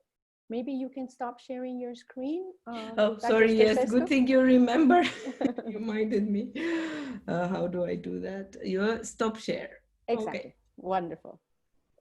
So great. So there are approximately 78 of us joining the event, but there were some questions earlier on in the chat regarding which instruments are more applicable to postdocs and which instruments are also available for PhDs. Because I think that the impression is that many of these instruments that have been presented today are mostly for professors or university teams. And I think that some of our PhD students who have joined us were wondering which one of them they qualify for. So maybe Sarah can take that question very quickly related to our leading house instruments. And then if anybody else, either Pedro from SwissNex or Dr. Stoicescu from SNES wants to also address that question, that would be wonderful, or even Larissa from Innosuisse, of course. Yeah, we have the specific mobility grants at the leading house, and it's really for outgoing PhD students and postdoc students who wish to do a research stay in Latin America. So I think that's really a good option if you wish to do research directly in Latin America, but it's really for outgoing students. Then we have as well the SCAS. SCAS is from the Swiss government, and that's for incoming students. We have actually one in our CLS now who joined us. So that's really the SCAS. I can share it later on, also the link. And that would be for people who wish to do a PhD, for example, from Latin America and Switzerland, so they can apply to those specific grants. But our grant is really for outgoing students. And then we had also as well the doc mobility of the SNF, but I think this year it was the last time. So they will come up with a new one for PhD students who wish to go also for one semester up to 80 months to the field. But yeah, it was the last time now in September, so they will come up with a new funding instrument, I guess, the SNF. And I think I would also say that you really check the presentation of Dr. Ignaz Strebel, because there you have the career funding, and then you can see all the different opportunities, and that you also contact directly the different universities in Switzerland, because normally they, as he also explained, they have sometimes also specific funding instruments provided by the university, or as well addressing the professor you wish to write the PhD, so asking them directly if they are aware of another funding opportunity. So it's really a bit also on your side that you do a bit the research to check whether you have other funding opportunities available. But I think the presentation of Dr. Ignaz Strebel is really a good overview to start. And then, yeah, in case you have further questions, please feel free to contact me as well. And I will also share the SCAS. So in case somebody from Latin America is more interested to do a PhD here in Switzerland, they have also this opportunity. Excellent. Thank you very much, Sarah. Our academia industry training are also very much targeted to PhD students who are working in an innovation, and of course also for postdocs. And we also have some professors that are part of it, or some very young academics who are also teaching in universities. So there are plenty of opportunities also for PhD students. Before we go on break, there are one or two questions that maybe we can address very quickly. There seems to be, well, there's a question that was addressed to Dr. Strebel to know your researchers, and if you would be able to elaborate on that, how to find out what you know, how to address your research proposal to a very targeted audience. But I think we will go into much more detail during the grant writing workshop in the second half of today's event. There was a question for Dr. Stoicescu. Would you consider projects on economic issues as well with an international perspective? Yeah, of course. I mean, these are some of the most, we often have exactly this kind of projects that are in cross-sectoral development, issues of inequalities, things like that. If you visit our website on snis.ch, you will find all of them. Everything we've been funding for 10 years, you can find them. We've structured them actually based on the new development, Millennium Development Goals, so you can actually find it quite easily. Mm-hmm. Wonderful. Two more questions for you, Dr. Stoicescu. One of them is if the have to be specifically related, the award for relevant academic papers, does it have to be specifically related to international organizations or higher education? I didn't really understand that question. I read it, but it's not clear to me. Basically, the academic paper, it's important that it is relevant for international policy. It doesn't necessarily have to do related to a particular agency, but you know, it can be like the latest ones that have been very successful have been about how parliamentarianism is gaining legitimacy for different organizations. So you see, it's more of a political philosophy issue. So it's really about how it can be relevant to multilateralism in a way. Mm-hmm. Wonderful. And one more question for you. Is there any perspective to fund geology or mining projects?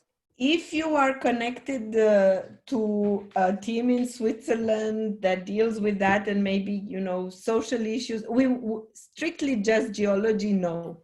But if this mining issue, for example, is related to quality of life, economic impact and things like that, so an interdisciplinary team, definitely. And just remember that it has to be led by someone administratively placed in Switzerland. That's very important.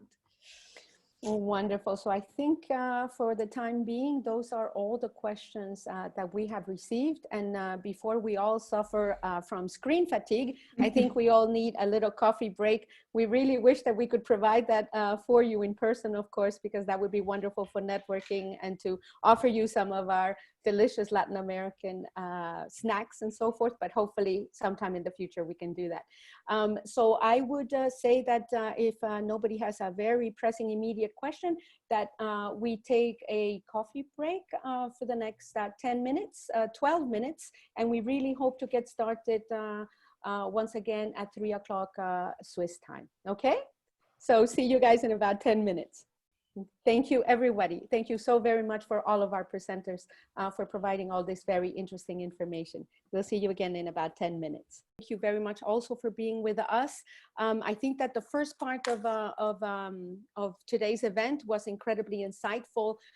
We received an awful lot of information. So I will reiterate again that we will get those presentations for you, as well as the links that were shared during the chat, and send them out to you. So we are trying to write down all of your email addresses. And if we do fail to write one down, if you don't get it in by the end of next week, then send Sarah or myself an email and we will send it to you. But we're trying to copiously write down all of the different email addresses so that we can send you this information. So great, so just a very 30-second recap in the first part of today's event. We covered all of the information that we possibly could provide for you regarding the different funding agencies and research networks across Switzerland. We heard the different instruments that are offered by the leading house for the Latin American region. We heard also from the University of St. Gallen Grants Office, from Dr. Ignaz Strebel. Larissa Beutler from Innosuisse gave us also more of a global perspective of what instruments are there. We heard after that from Dr. Pedro Capra from swissnexBrazil and all of the amazing activities that the swissnex network does, not only in Brazil, but also with China, with India, with Boston, San Francisco. And then we heard from Dr. Ruxandra Stoicescu from SNIS, from the Swiss Network for International Studies. So in the first section of today's event, we really trying to give you as much information as possible, and it's a lot, as you clearly saw, related to the different funding opportunities. Now we're shifting gears into the second part of today's event, which is the grant writing workshop. That's going to be led by Dr. Mark Kyburz from the University of St. Gallen Writing Lab.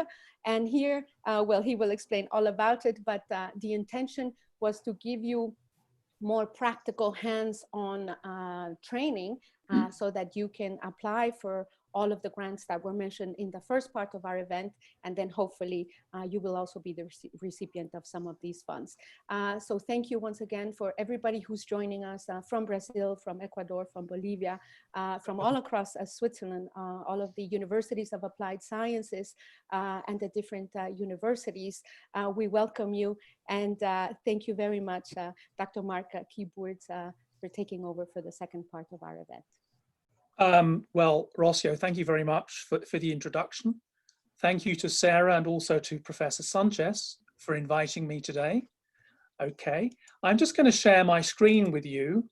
Can you all see that? Yes, we can. Okay, I'm just going to, right. Okay, I'm going full screen now, okay. Yes, a grant writing workshop. As you can see, I wear two hats at the university. On the one hand, I'm the team leader English at the Writing Lab, the university's Writing Lab here in St. Gallen, also called the Academic Writing Centre. I'm proud to say that we are the only university in Switzerland that has a writing centre.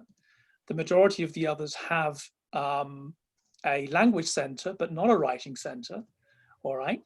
I'm also I also am an editor at the Higher Ski Grants Office. Okay, so I get to see a lot of the grant proposals that we submit to the European Union, to the Swiss National Foundation, and also, of course, to our own internal grants body. So I'm very familiar with the kind of issues that grant writing proposes from a language aspect. Besides that, I've been working as a professional editor and translator for over 25 years. So I spent the majority of my time reading, okay? Let's have a look at what I'd like to do with us today. It's a very lean kind of agenda.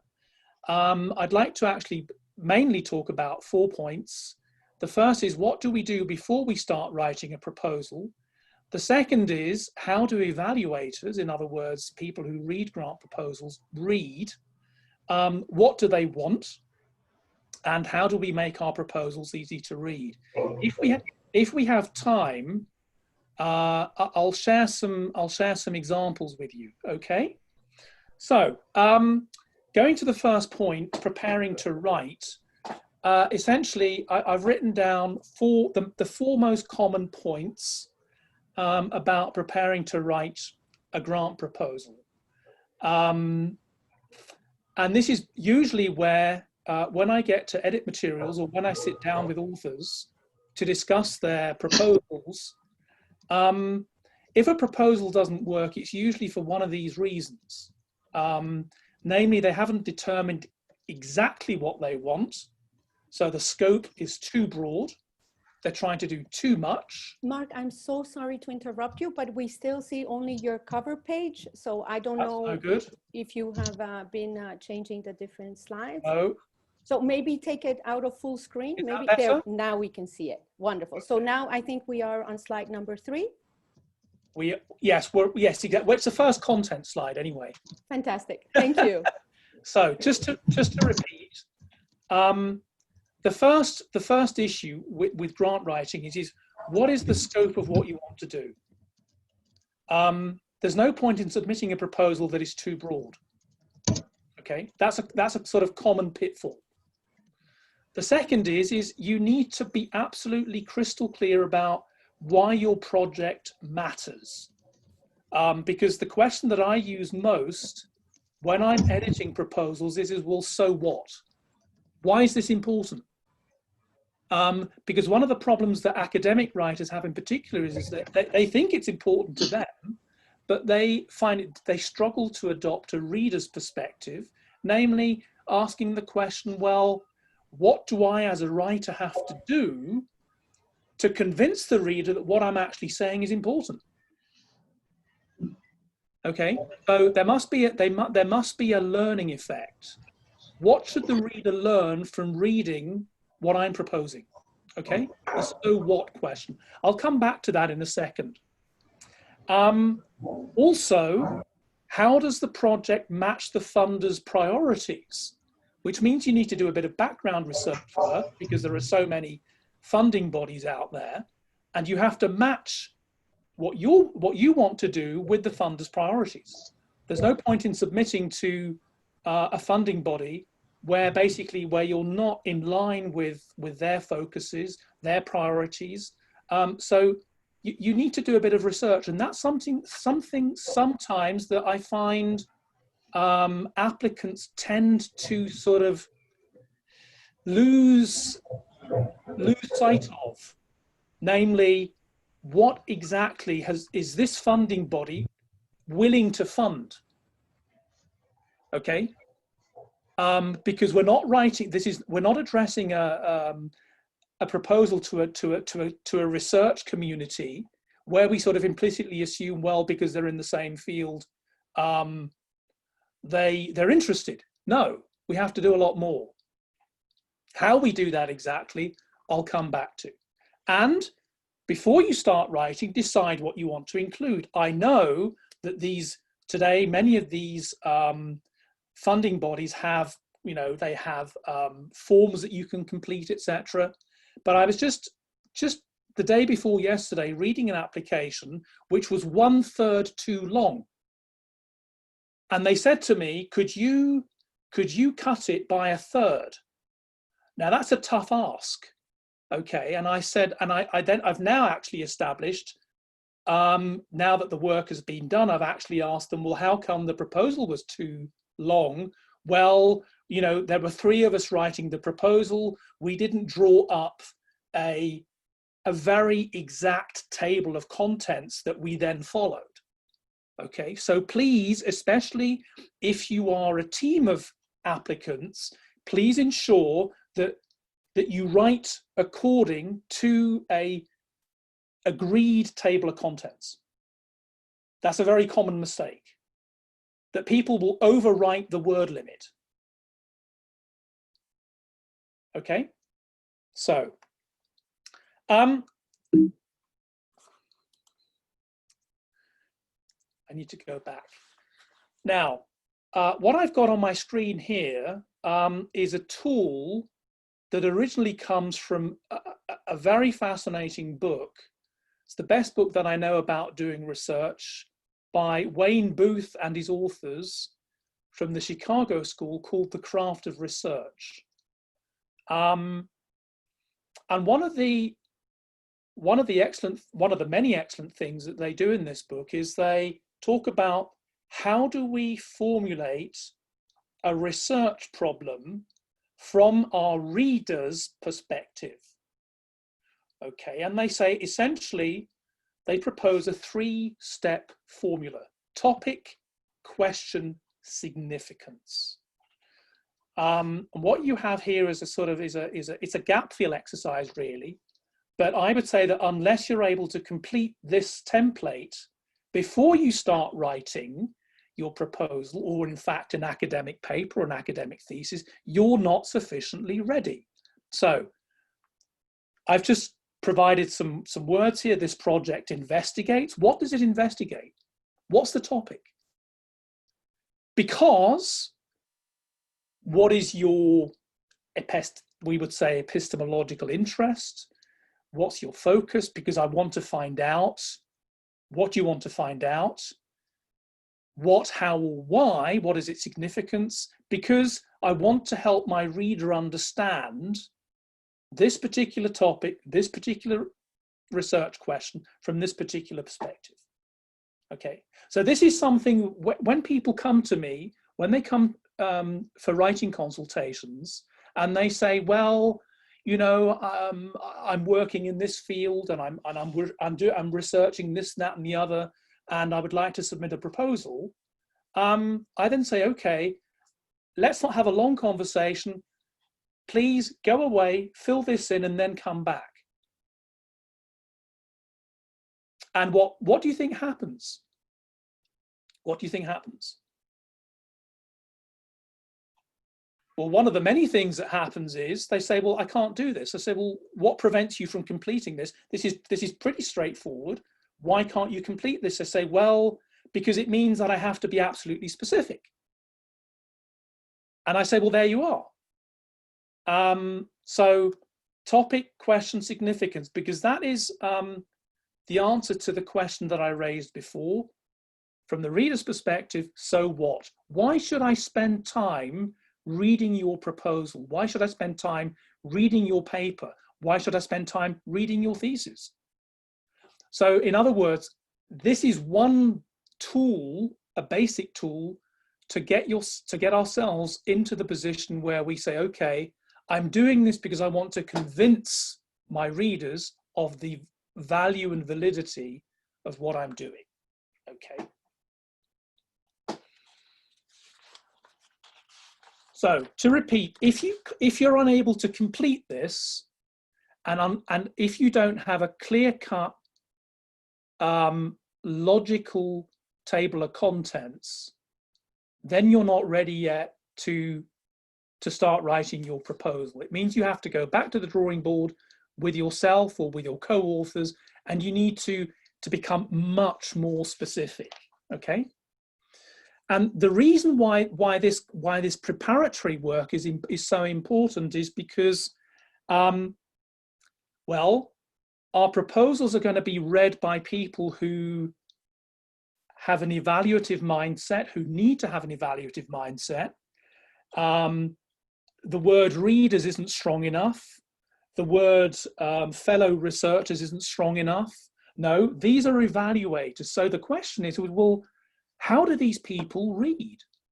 Okay, and unless you've actually been on a funding body yourself where you've had to take grants decisions, or if you're a very experienced researcher who maybe is submitting his or her second or third or even fourth grant application, or if you're an editor like myself, you probably wouldn't be asking this question, okay? Now, the first thing that one needs to say of about 4 or 5 things about evaluators is they tend to be impatient, okay? They usually start with the abstract or the introduction. They usually don't read from the first to the last page. They tend to skim read, particularly if they know the structure of the proposal very well. They will do a kind of superficial reading. They'll go for they'll go through the paper hoping to find the key points that convince them this is a proposal worth funding. And I'll come back afterwards to how we can actually direct the evaluator's attention to our key points. And they often decide after 2 pages. Now, if you consider how long some of these grant proposals are, and you're basically saying, okay, well, I'm dealing with people who are impatient, who don't read from the first to the last page, like, let's say, we might claim about the majority of academic readers or people in our research community, and they take a decision after 2 pages, that's sort of already telling us quite a lot. How do I know this? Well, I know this from talking to evaluators, okay, from surveying evaluators, from getting concrete feedback on their own behavior from evaluators. Not all of them are willing to give this kind of information, but many of them are, okay? And this sort of is like the back door. This is the back door to, well, if our evaluators tend to behave in this particular way, what then does that mean for how we write the proposal? And there's one thing that we need to know before we start writing, which is, well, what do evaluators want? Okay, what do evaluators want? Basically, three things. They want to learn very quickly what the project is about. So we need to write, or our proposal should ideally include what I call a high impact summary. I'll say more about that in a moment. They want our writing to be concise and clear. Concise and clear. Concise means to the point. Concise means that you make a point once and you make it well. You don't try and make a point 3 times and leave the evaluator guessing what your point is. And this has a lot to do with how we build paragraphs. It has a lot to do with how we build sentences, and I'll provide some more details in a moment. This, by the way, concise and clear are the 2 words, for instance, that the APA manual talks a lot about.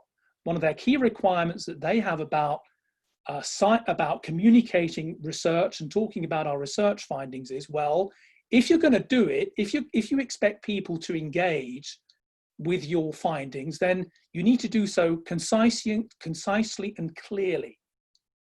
Everyone assumes that what you're writing in terms of the actual research process is correct, but the difficulty for many as well is to be concise, in other words, not to waste words, and to be clear. And the third thing that evaluators want is they want innovation. They want originality, fresh insights into an important problem, and they want to learn something.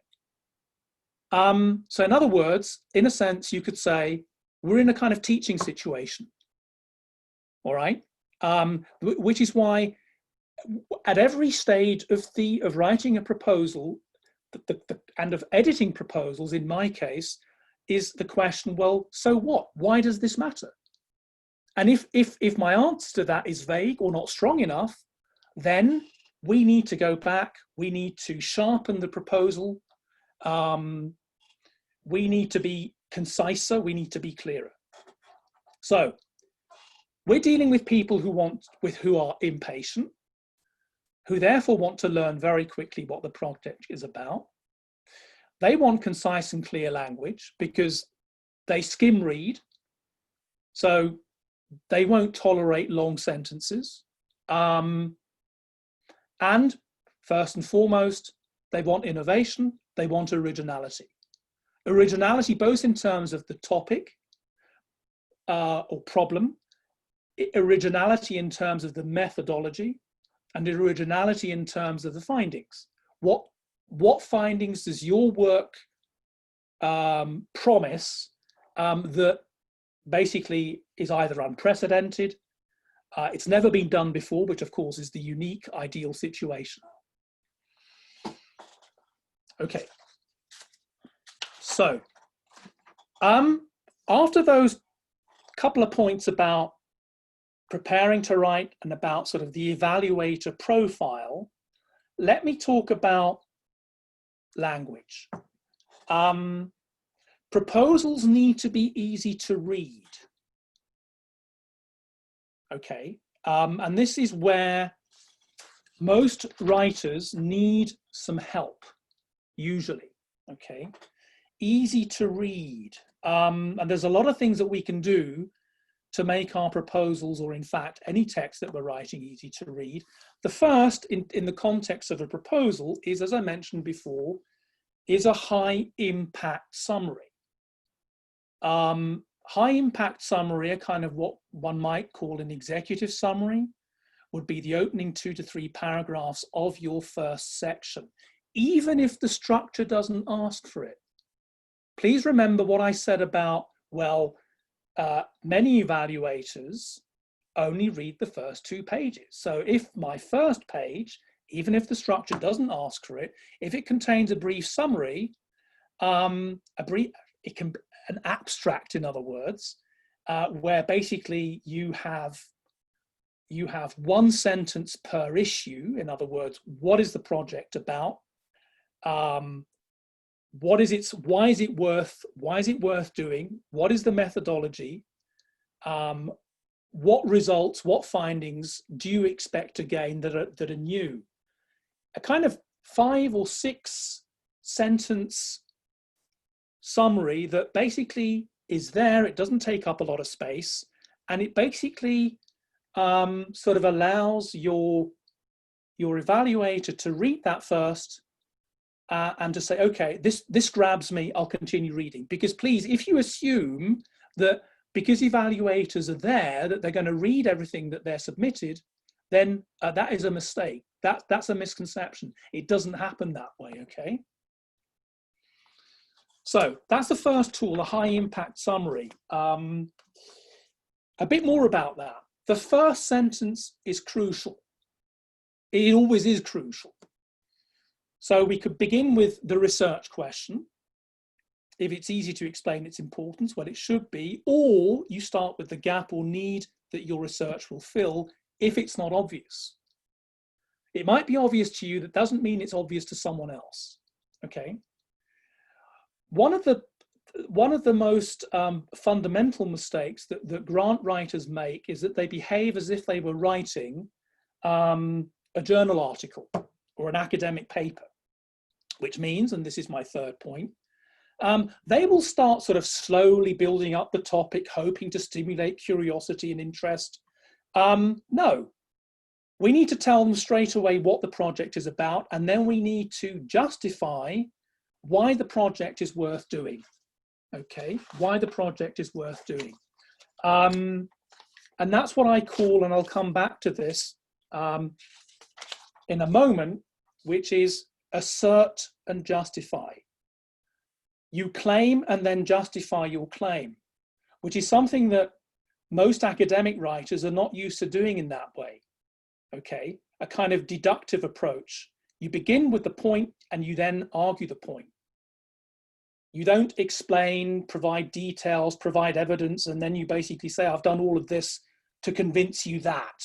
No, tell them straight away what your project is about. Here's an example.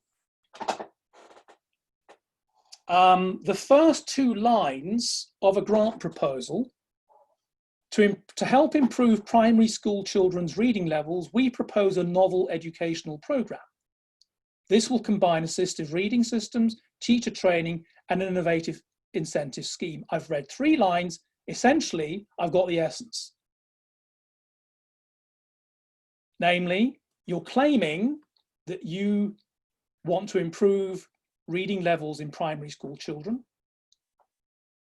You're claiming that you're proposing a novel, a new and innovative educational program, and you're saying what this program will consist of. Now that's already a lot. That's a lot in 3 lines, okay? Because all you then need to do is to justify what you've asserted, namely that you're proposing something that is new, which means you can say, well, what has existed so far? What are we going to do? How is it different? How is it better? It's as straightforward as that in the grant writing context. So,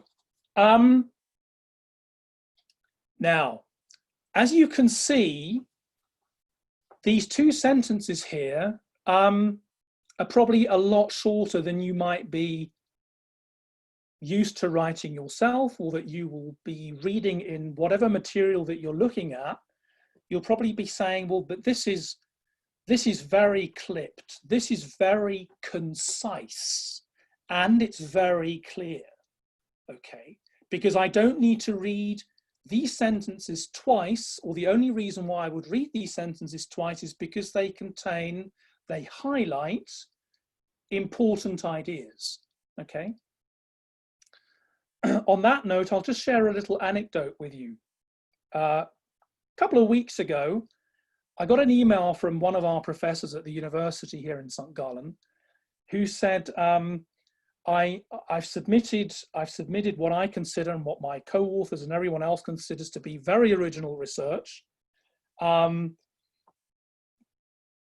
the reviewers have got back to, or the editors have got back to us with the reviewers report, and both reviewers are saying, well, yes, very original, yes, but the writing is far from concise and it's far from clear. And so one of the reviewers actually included a couple of examples, and the author, or the main author, our professor here from the university, said, but isn't this clear? And I started reading, and these were sentences that contained as many as 35, 40 words. And I said to him, look, I quite understand the reviewers. We need to go down to, and this is in the academic context, academic paper context, we need to go down to 20 to 25 words. So anything that runs over 3 lines in a journal article is already going to make readers struggle, because you lose focus, you lose concentration, you're wondering where the sentence is going. But if you can already see the end of a sentence, as in the 2 sentences on the screen, that's the way it needs to be. And forgive me, this is a very English speaking approach, I realize, okay, but you'll be submitting to grant bodies where the reviewers, or the evaluators rather, will be international readers. There'll also be a lot of native English speakers. There'll be people who are used to being told straight away what the intent is of what you're submitting. So, and the point that the reviewers, one of the reviewers was making in the paper that I mentioned was, he wrote, well, look, if you write shorter sentences, then your ideas will become even more important, because I'll only need to read what you're writing once. I won't need to go back and start wondering about, well, how does the sentence sort of add up into something that's coherent? I won't have to bother with any kind of meta questions about why is this written in the way it is. It should be written in a way that evaluators in this case never have to sort of ask themselves, well, where is this sentence going? When is it going to end? So we need plain language. And in English, this means clear, concise, and even conversational language. Why? Because many grant reviewers, many evaluators, contrary to what applicants believe, are not specialists, but generalists. Okay, so if you feel, oh, well, I can just talk the way, I can just, you know, do my specialist thing, use my specialist jargon, etc. No, that's not gonna work. It's got to be more general. It's got to be more conversational, because they might not have the specific technical methodological knowledge that you believe they should, which is, again, it's an assumption. It's an assumption that we had better not entertain. Okay. Plain language. Here's some straightforward advice. Short sentences. That for me is not enough. I like to quantify. 10 in the grant context, 10 to 15 words, which is a line to a line and a half, maximally 2 lines times Roman 12. Okay. Yeah, that's another thing. You know, when people email me and they say, could you review our proposal? It has 30 pages, and I write back, well, what do you mean by a page? Okay, what do you mean by a page? Which font size are you using, etc. Which font size is required by the funding body? The smaller the font, the more important short sentences are. Okay, because you're going to lose. Otherwise, you're going to lose your way, and if you lose your way, I, as the editor, will lose my way, and the evaluators, basically, they won't bother. All right. Short sentences, 1 idea sentences. The sentences that we saw before, I'll just go back to those, contain 1 idea.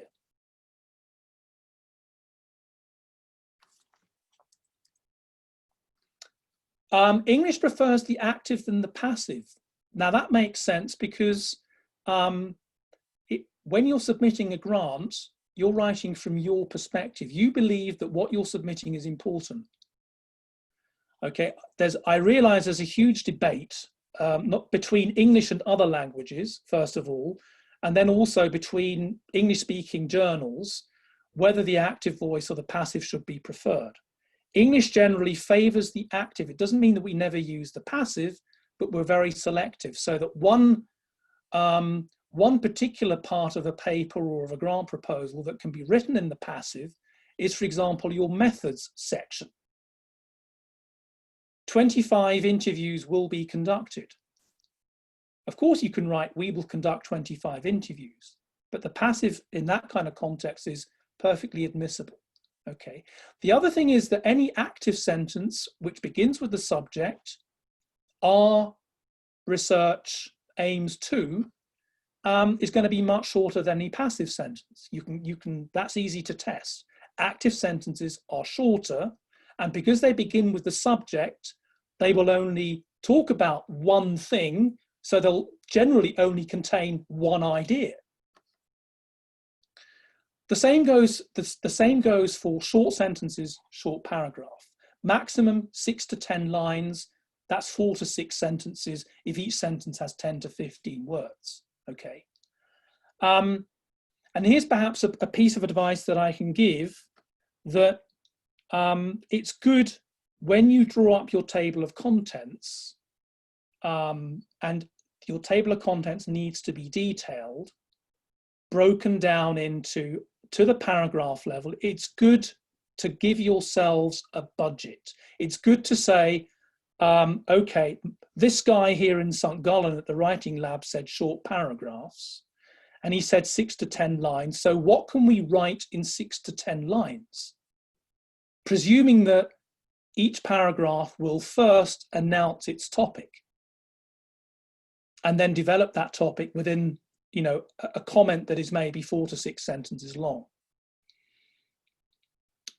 Avoid jargon, avoid cliches, avoid specialist acronyms, because there's no point in using any kind of specialisms where you either have to explain a lot or where you can't assume that your readers will know what is meant.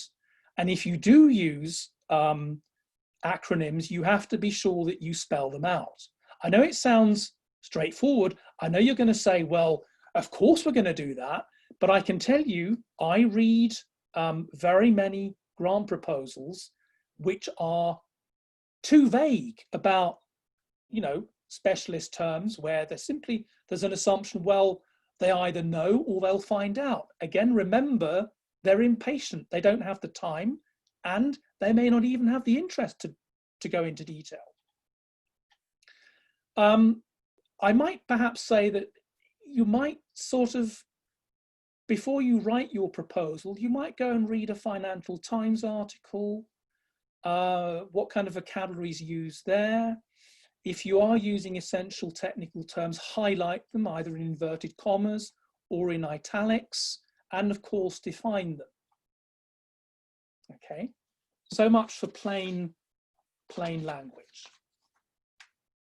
I'm traveling at 1 million miles an hour, so I hope you're writing down your questions, which we can discuss very soon. I've only got a few more slides to go through. Going from sentences back to paragraphs. If you on a piece of paper draw an upside down triangle, I'm going to draw an upside down triangle. Could we all draw an upside down triangle?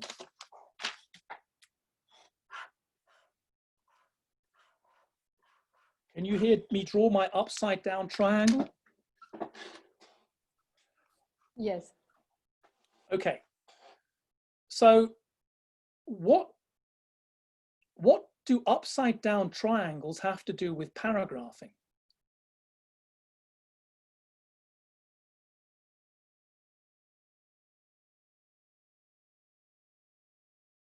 Well, all writing is about giving readers directions.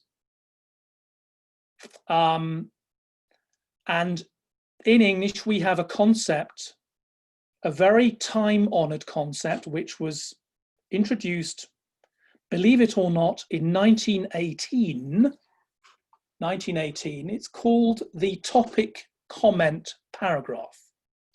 Topic comment paragraph. In other words, you first tell your readers what you're going to talk about, and then you talk about it. What is the topic? What are you saying about it? And if you follow that basic principle, readers will always know what you're talking about and can then expect to read what you want to say about it. So the most readable paragraphs begin with a topic sentence. Our research proposes a new model of how to repair bicycles in sub-Saharan Africa. So your evaluator will say, well, that's interesting. Tell me more. And this is the reaction we want to achieve. Tell me more. Tell me more. And we achieve this reaction by saying, okay, look, this is what I'm proposing. This is my topic. This is the issue. This is the problem. And here's how I'm going to approach it. So that we follow the model of a news story. We have a headline, story in the first line. We expand slightly. We say a bit more. We provide the evidence, why it's worth doing. And then we can provide the counter view. How has it been done? And how are we better? A common mistake that many grant writers make is they will start with a literature review. Okay, before we talk about what we want to do, let's see what has been done. And then you review maybe 10 years, 15 years, 20 years. I've had proposals that have reviewed 50 years of research before they actually say, oh, by the way, this is what we're going to do and this is how it makes a difference. That needs to happen first, and then you provide the detail afterwards. So you heard me mention back at the beginning of my talk, I talked about assert and justify. And I'm going to contrast very crudely two logics. One is what I call the academic logic, the other the proposal logic. The academic logic is you argue and conclude, and proposal logic needs to be you assert, you claim, and you justify with evidence. You say, this is important, this is the best proposal you've ever read, and then you say, well, why it's the best proposal.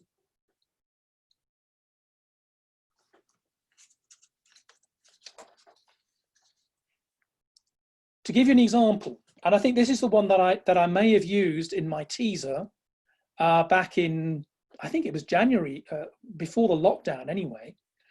And I'll just let you read that.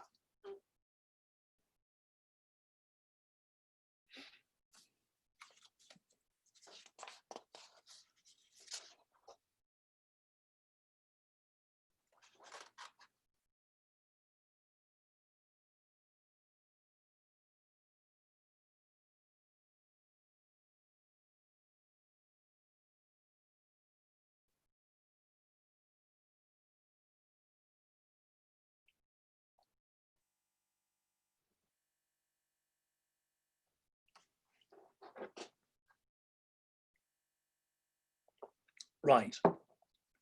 I've highlighted the first sentence because that is the assertion. And the rest is the justification. In traditional terms, the highlighted sentence is the topic, and the part in regular font is the comment, all right? But it is, again, it's an upside down triangle. You start with the most general point, and then you become more specific. You go from the general to the specific. This sentence here, sorry, this paragraph, I correct myself, this paragraph does a lot of things well, okay? Namely, it places its important message at the beginning of each section or paragraph, which means it's easy to find again. If you've got something important, it needs to be in an important place. It needs to be in a prominent place, and the most prominent place is the beginning of a section or paragraph. The consortium will build a strong software development program, or platform, sorry. What sticks out is the intention will build. What also sticks out is the word strong. So as an evaluator, if you say strong, I accept that as a claim, as an assertion, but now please justify that. So the effect is of putting important messages at the beginning. The evaluator knows right away from the start what your aim is, what you're aiming at, and is then going to wait for, well, so what? So the passage, the part in regular font is the answer to the so what. Well, because this is a clear aim, and here are the details. The only thing that I'm not happy about with this particular example is the end, is the last sentence. The last sentence beginning with the particular platform chosen for initial implementation is too long. Okay, it could, this sentence could very easily be divided after the open telecom platform, full stop. Just a full stop, but a crucial aspect is. Again, going back to the principle of let's have sentences that, if possible, are within the 15-word limit. Okay. Good. Application, which means I haven't looked at my watch. I don't know how long I've been speaking for. Let me just, oh, half an hour. That's okay. Just to go back to where I was. Before we continue,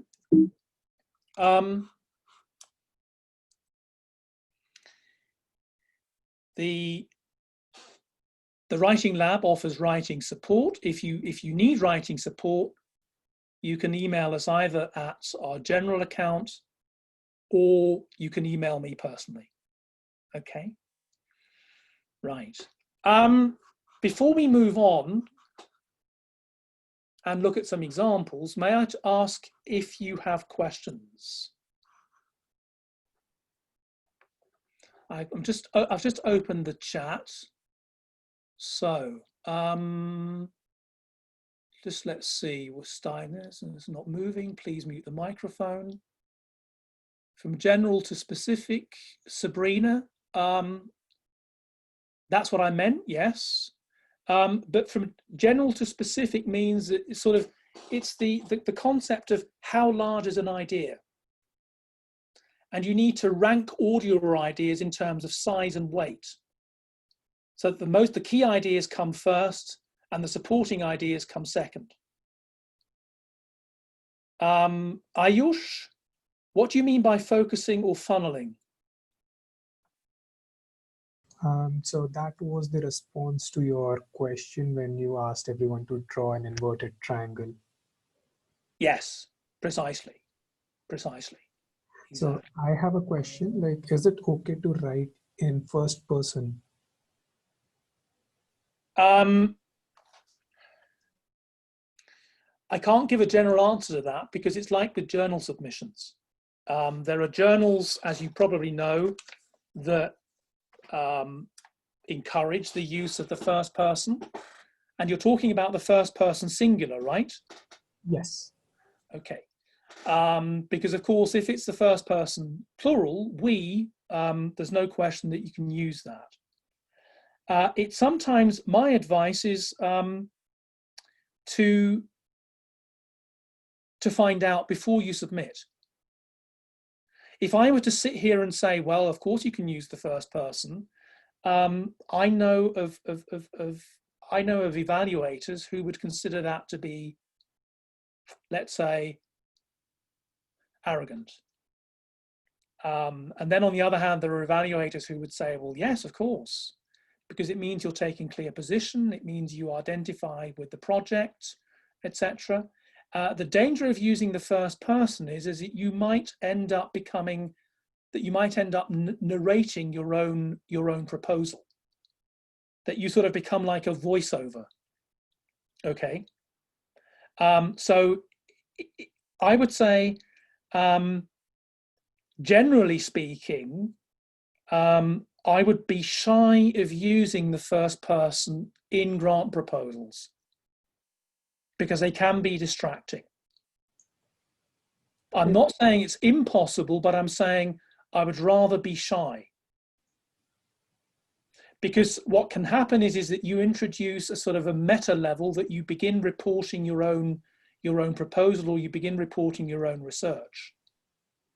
And you don't have the space to do that usually. Okay. Okay. Karina, anyone can send an email for writing support. I presume you're asking because you're not from the University of St. Gallen, right? Exactly. Okay, I don't mind. You know, I'm keen to help anyone who wishes to submit the best possible proposal. So if you have a question about, you know, if you wish to raise a question, then please send it. Okay, interesting. Thank you very much. That is a phenomenal offer, but I hope that you don't get bombarded with a million emails all of a sudden. Well, how shall I say? You know, it's all a labor of love, isn't it? Okay, that doesn't mean that I would edit proposals for free, though.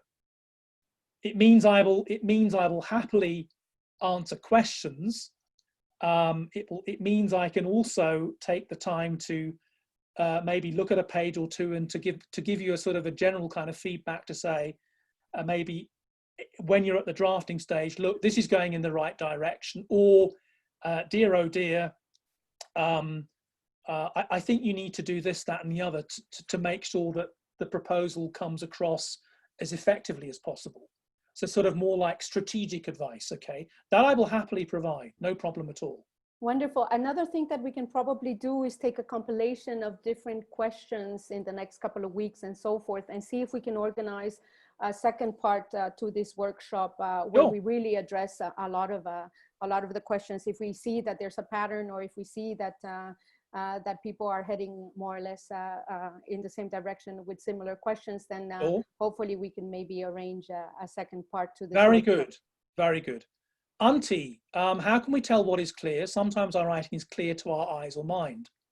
Well, I would introduce the least used tool for effective writing. What do you think the least used tool is?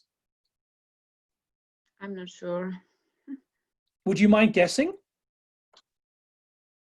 And I mean, I'm also asking the other 65 people. Okay, great. The pressure isn't on you alone. Google? Sorry? Maybe Google? No, madam, I disagree. Okay. Another pair of eyes, maybe? Yeah, I'd agree with you if you said another pair of ears. All right. Ears. Because clear and concise are impressions. You have the feeling or the impression that what someone is writing sounds clear, sounds concise. So the least used test for effective writing, to test whether your writing is clear and concise, is to have someone read what you've written aloud and you listen to them reading aloud. Because what will you hear? What will you, there's a lot of things that one hears when someone reads a text to us. Mm-hmm. What kind of things will you hear? Their pauses, their punctuations. You'll hear their pauses, and you'll also hear whether they are pausing because they're gasping for breath because what you're writing is so long and it never stops, or because they are like, you know, that they sound more like a, forgive me, a machine gun because your writing is too telegraphic. And these are things that you will hear. You'll also, if your writing lacks concision, you will see your readers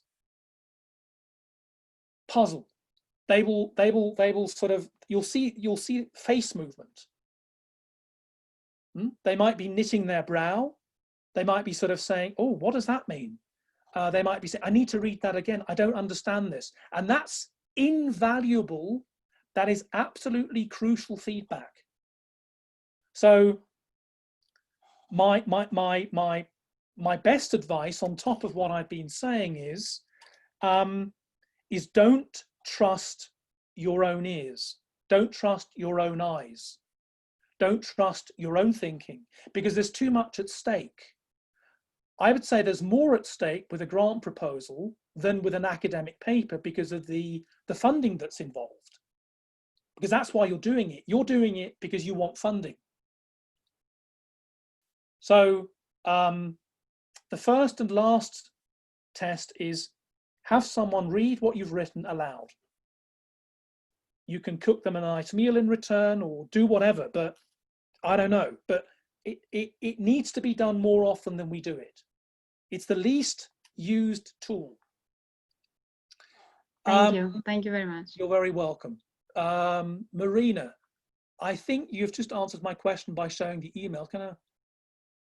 Can I have a revision on a scientific paper to analyze what I can improve? Marina, are you there? I'm not quite sure what you mean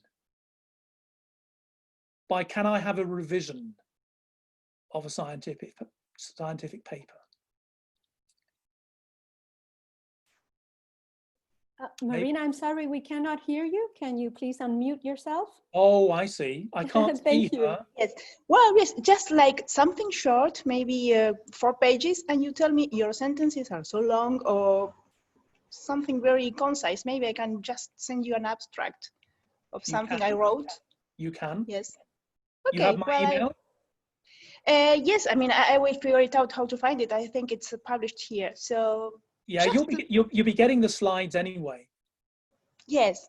I'll be asking Sarah and or Rocío to send out my slides, okay? Okay, great. Just a page. Sorry? I would like just to revise a page, not more than that. Okay. Okay. Well, thank you very much. Gustavo. Of course. You see, the point is this. What is the relation between the abstract and the proposal? Well, it's the same relationship basically as between an abstract and, let's say, a journal article, namely, the abstract is a standalone representation of the larger document, right? So which means that if the essence is in the abstract, then the proposal can simply fill out the details, okay? This, of course, depends on the format. But generally, I would say, and I made this point at the beginning, I generally say, okay, even if it's not asked for, provide an abstract. Many evaluators, many reviewers are very grateful. Does that answer your question, Gustavo? Yes, thank you. Okay. Congratulations, I say. Gabriela, can you share your, yes, of course. As I mentioned, Sarah and or Rocío will be sending you the slides. Reading out loud, Felipe, is that not clear?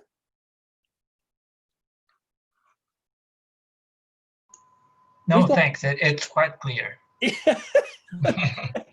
Good. Okay.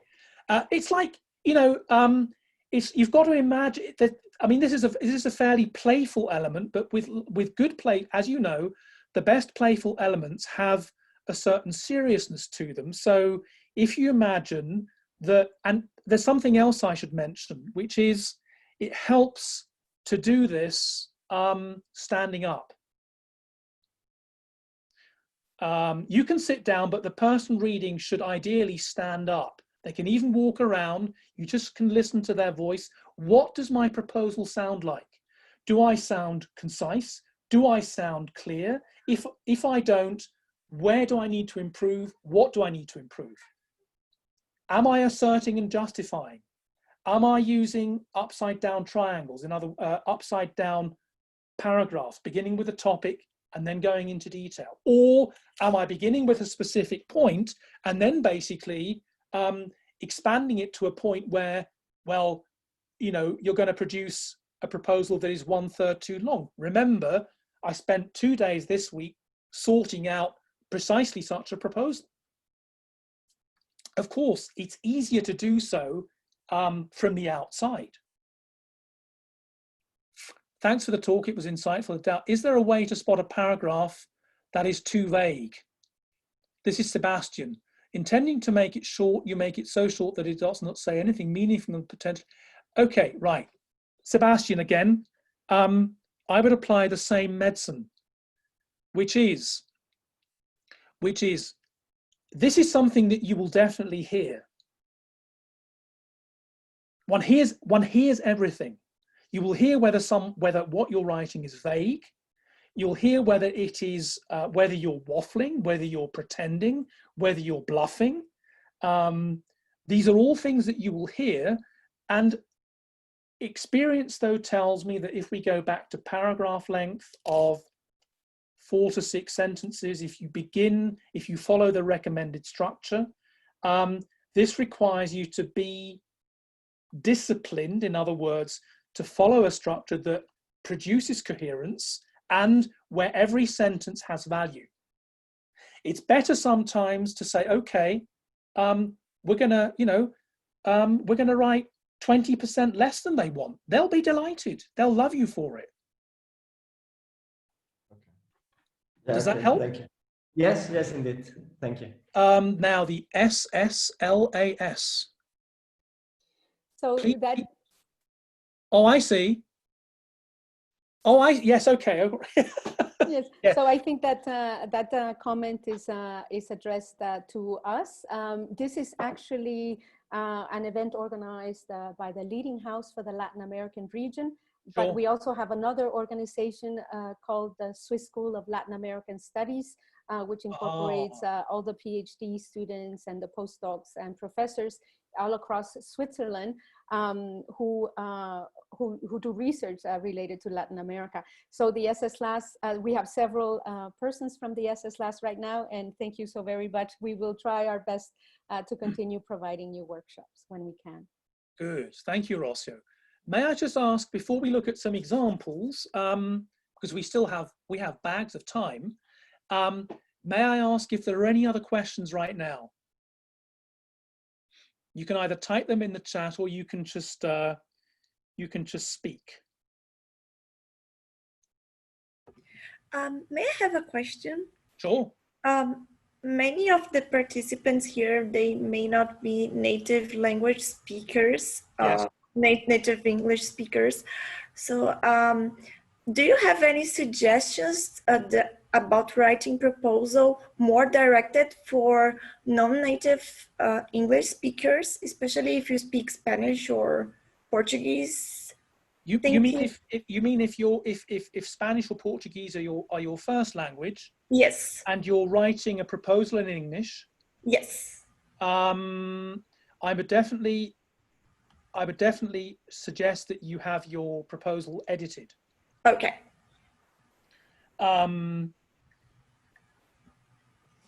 But saying that it's not always, you need to be careful about editors, because you know, if I turn the table round, Patricia, and let's say, you know, I as an English speaker were writing my proposal in Spanish or Portuguese, and you would give me the advice, well, you know, I think you'd need to have it edited before you submit. what advice would you give me about finding a good editor? Would it be enough? Would it be enough if this person were just a native speaker? No, I would say somebody maybe who wrote a proposal in Portuguese or Spanish before. Right. Yes. So someone with the experience who's done it before. Okay. Yes. I would also give you some advice before writing it to maybe read some proposals in Portuguese and Spanish. Right. Okay. Yeah. I think that would be the two big. Right. So if I come back now to myself, okay, I would say, okay, look, a native speaker alone is not enough. It happens, in fact, more frequently than you can imagine, that I or one of our team members is sent a document. It can be a journal article, it can be a pre-study for a PhD thesis, it can be whatever, and they will say, oh, I sent this out to be edited. I sent it to a native speaker and it's come back, but to be honest with you, I'm not sure it's okay. Can you have a second look?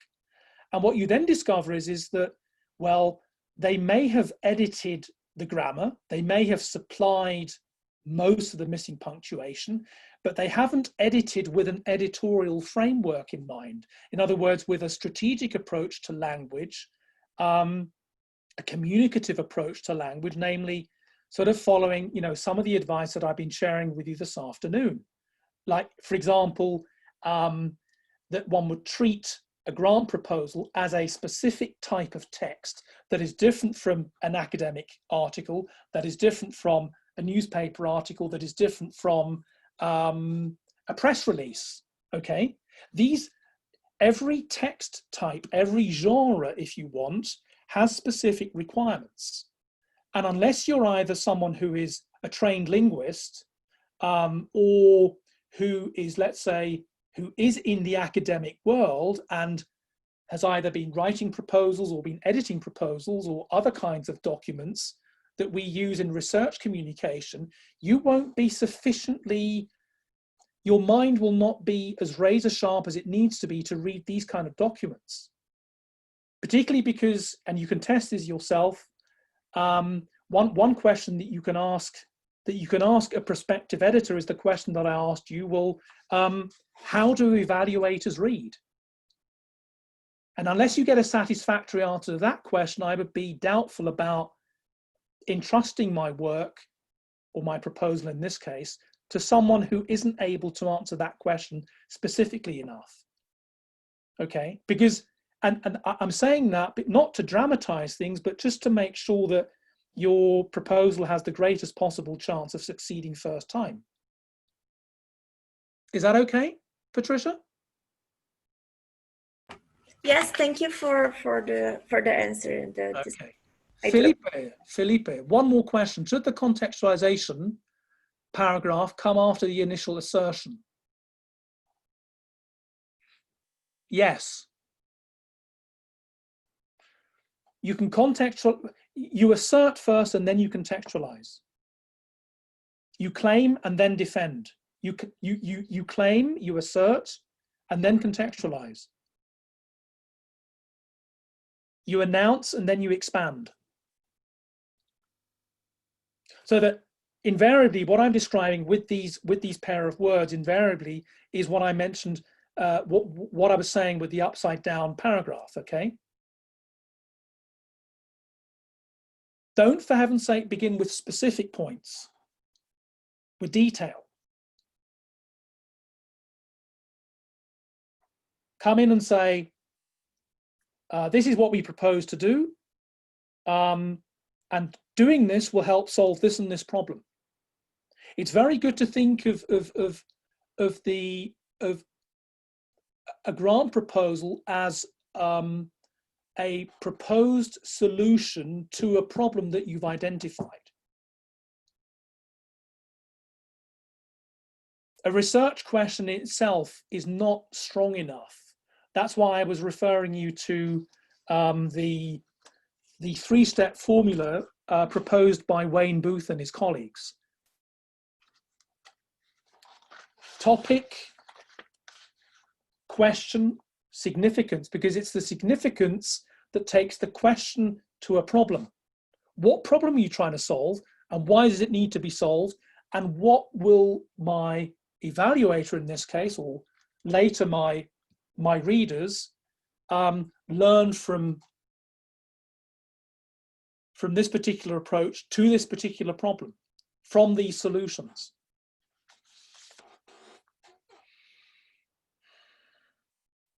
And Antti, one more question from my side. Do the Writing Lab workshops, are they open for students from other universities? Just let me think. That is a policy issue. No.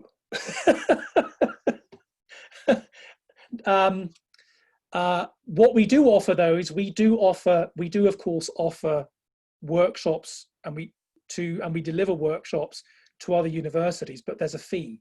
Okay. In fact, all tailored workshops are charged. So that, for instance, the workshop that I'm doing now is going to cost Professor Sánchez, Sarah, and I believe also Rocío from their budget. Okay, I wish it were different. A phenomenal investment, I say.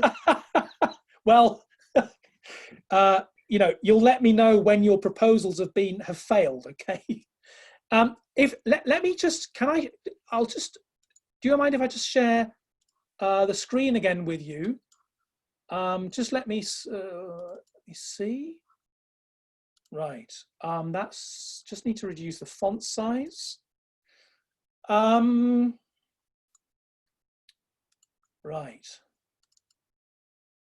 I've shared a screen with you. Can you see that? Yes, we can. Right. Okay. Just to sort of consolidate what we've been doing, and I'll just give you a moment to just read through sample A and sample B. They're a pair. You'll recognize one of them, and when you've read them, I'll ask you to basically to tell me, well, what are the differences? Which is more effective, A or B?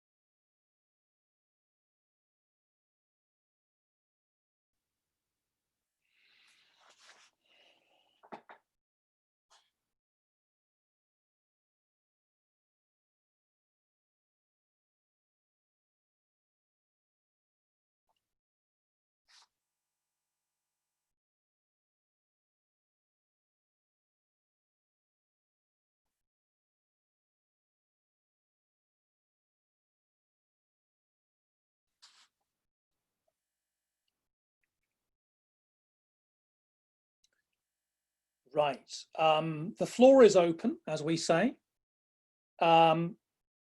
Please feel free, and there are 75 of you, so maybe if 2 people speak at the same time, no problem. If 12 people speak at the same time, we'll have to see. Could you compare and contrast A and B for me?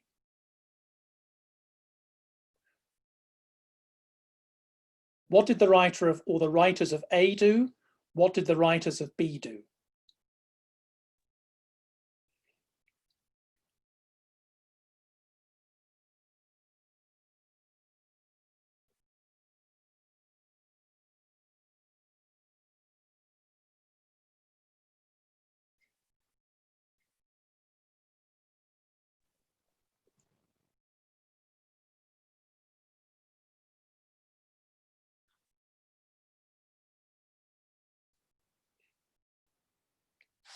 I'll help you over the shyness barrier, right? In B, I've highlighted a word in B. Can you see that? Patricia? Therefore? I've highlighted the word therefore. Yes. And Sebastian, you still with us? Yes, yes. Sebastian and Patricia, let's have a little conversation about the highlighted word. What is the highlighted word that they're there for?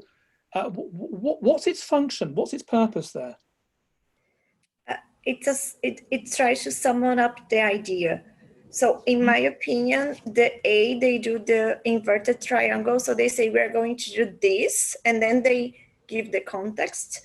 And then in B, they give a lot of context, and then they use the therefore as a concluding remark to explain what they will do. So it's the regular triangle. So what's the difference from the reader's perspective? What does the reader, what does A allow the reader to do, and what does B require the reader to do? With A, you understand the purpose of the paragraph in the first sentence, and in B, you have to read the entire paragraph to understand what was the entire purpose of this. That's right. Now, the more often you do that, the more often you choose the B version, okay, the more often you force readers, in other words, your evaluators, you force them to wait for the point.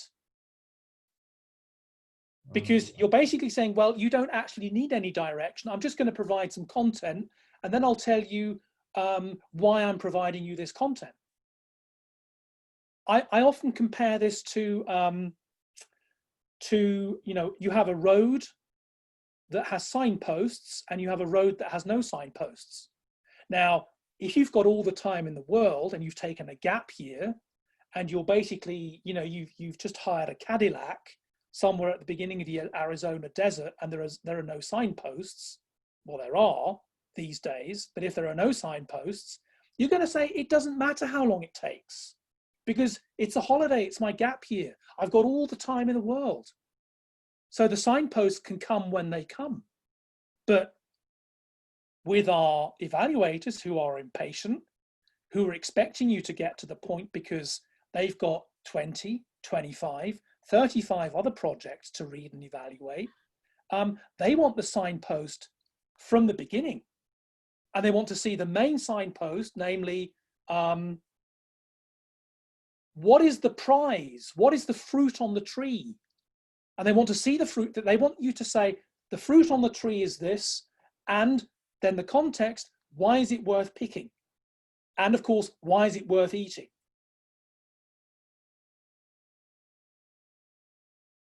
You know, there's two ways in which you can bring together, a donkey and a carrot.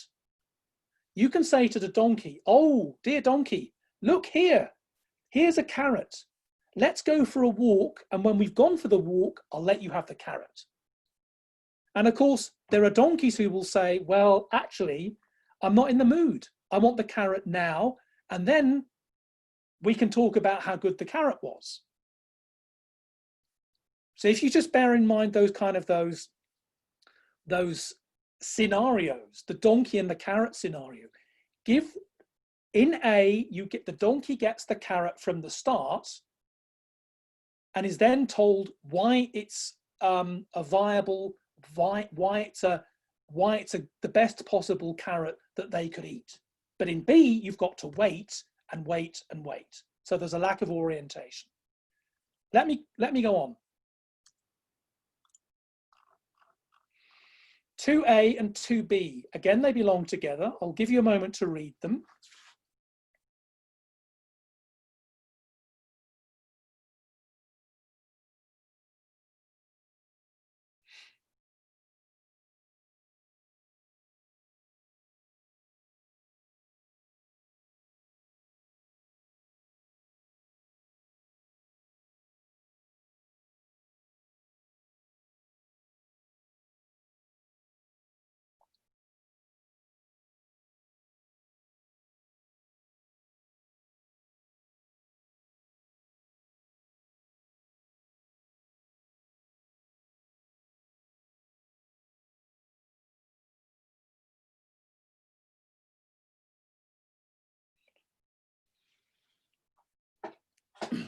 minimal context. This is a proposal that I received from Zurich University of Teacher Education, as it's called these days. They were submitting a proposal to the National Science Foundation. So they sent me, which version did they send me? Sebastian and Patricia, I'll stay with you at the moment because I think you're the only 5 people I can see on my screen here. Which proposal did they send me? Only 2B. Did they send me 2B or did they send me 2A? I think they sent 2A because they're researchers. They sent me 2A and I produced 2B. What's the difference? 2B is much more concise and clear and efficient.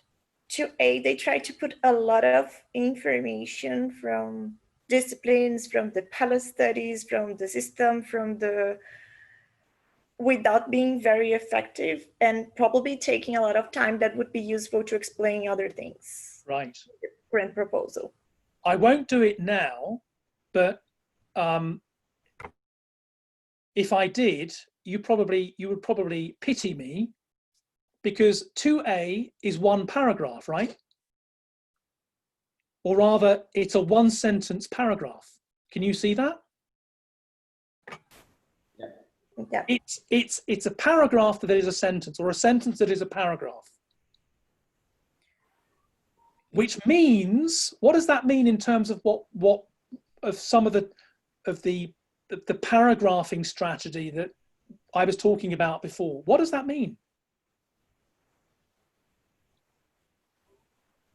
It's too verbose. I mean, definitely more than 20 words in this sentence. Well, it's how many lines? 1, 2, 3, 4, 5, 6, 7, 8, 9 lines. So 10 words per line on average. It's 90 words. And my advice was 10 to 15, which you have executed in 2B. That's one level.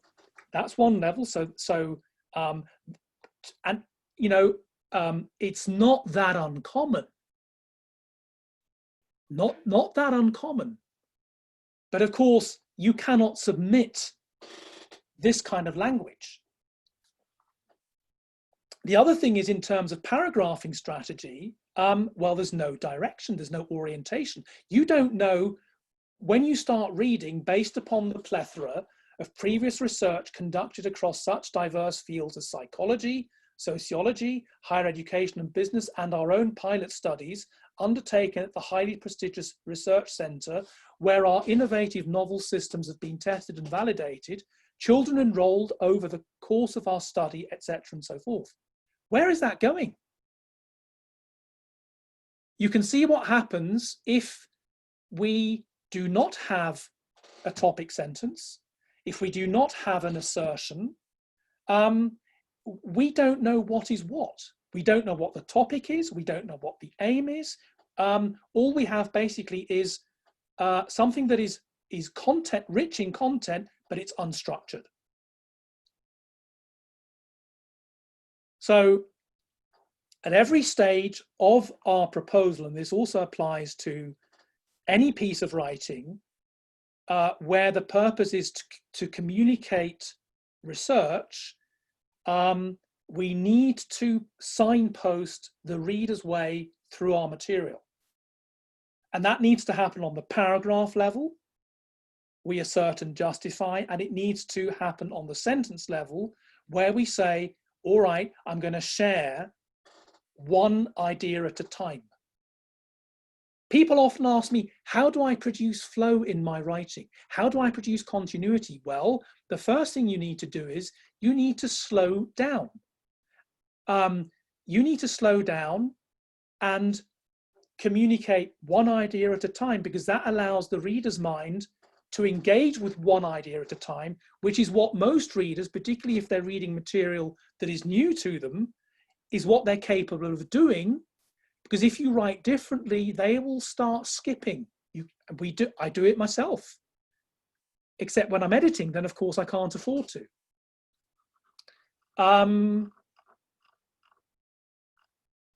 yeah, I needn't go any further. I've made, and time's running out too. I've made the points that I wanted to make with those two examples, okay, which sort of which show you what can happen if one writes if one doesn't use a reader-centered approach, which is what I've been trying to share with you this afternoon. Okay. Yes, Marina, you get lost in 2A, and that should never happen at any stage of a proposal, and of course not in journal articles, in your thesis or whatever it is. Geronimo 421. Well, to be fair, version 2B mentions a period of 12 months, which was not mentioned in 2A. Well, precisely. That's an important piece of information that was missing. But probably they have said 12 months before in the project. Well, they did somewhere, maybe 5 pages before.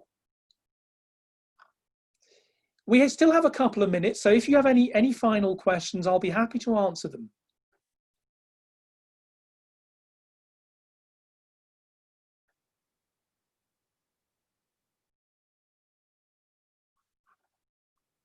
I hope you have me on your screen rather than some language.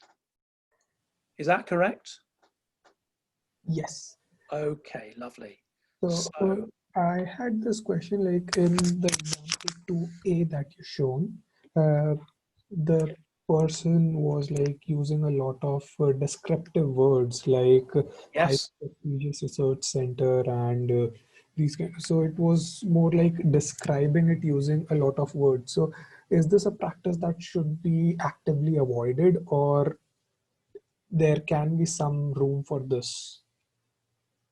There can be some room, but you have to avoid sounding pretentious. So if you write, as in line 3 here, at the highly prestigious research center, well, that's a claim, and unless you justify it, then avoid it. Okay. And you see that the point is this: that this is a kind of this is something that we do. We start using modifiers or adjectives.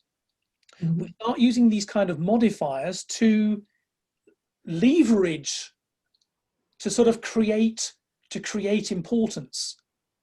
Okay. But it tends to become artificial, because unless you are applying for funding for your research center, which they were not, in other words, not infrastructure funding, but research funding, then of course, the only way in which a research center basically can be called prestigious, if you say, well, see our track record, see our publication list, see the number of faculty we have, see the number of PhD students. So basically, you need to give them facts, not claims. Okay. Okay. So in other words, you need to substantiate not with more claims, but with facts and figures, because they speak a language of their own. The other thing that another tool that is underused, but I'll mention it here, of course, is you are allowed in your proposals, you are allowed to highlight important terms, important ideas, as I did, in the consortium example in my slides. You're allowed to use bold type, of course, as with everything, if you use it carefully. So you don't just use it basically for the sake of using it. But of course, that can be an eye catcher. The other thing that is too seldom used is you can also, of course, you can include a visual. If it's a research process you're describing, you can also include a visual, which basically tells the story with an image. Okay. Which takes the pressure of having to use everything, or having to express everything in the same medium, namely the medium of verbal communication. Okay. So you have a lot of, there's a lot of things that one can do.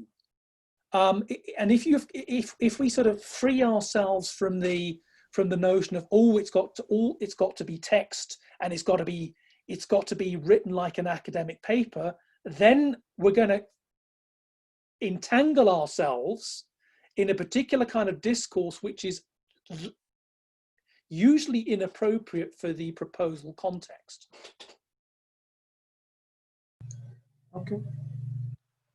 Any other questions? And Dr. Kyburz. Gustavo. I've got a question that I am struggling a little bit lately. Yes. I am writing a grant for a Swiss organization. It's going to be for 4 years.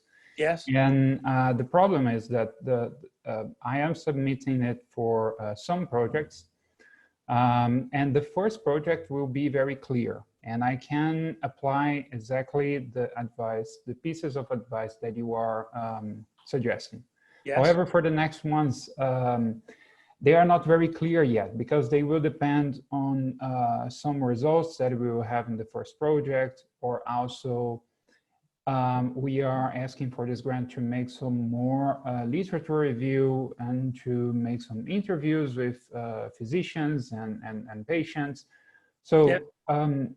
Unfortunately, I'm not in the point yet to write something that is very concrete, but is also part of the problem.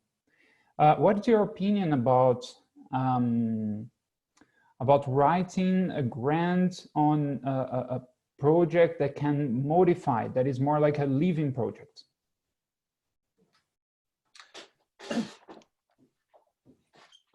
I would say it's a matter of changing the, it comes down to modal verbs, right? It comes down to whether you say will or ideally or might or could or would. That usually is the difference, because that reflects your state of mind at the present, where, you know, this is what we'd like to do, but we don't know whether it will actually materialize in this way.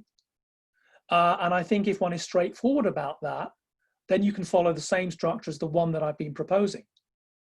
In other words, you say, well, ideally, our project will do this, that, and the other. There are, however, certain limitations, or there are certain constraints. And then you describe the constraints. So you can be absolutely upfront and forthright about the fact that there are constraints. As long as you say that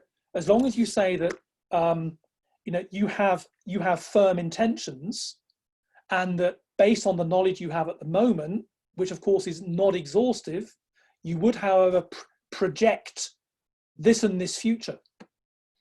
We are unfortunately running out of time, so yeah. I would perhaps suggest that maybe those that can stick around do so for a little while longer. I really apologize for interrupting Mark and Gustavo. Not at all. So I'm very sorry about that. But I know that several people have to go. So maybe if you have some final remarks, Mark, that way we can move on to close the event.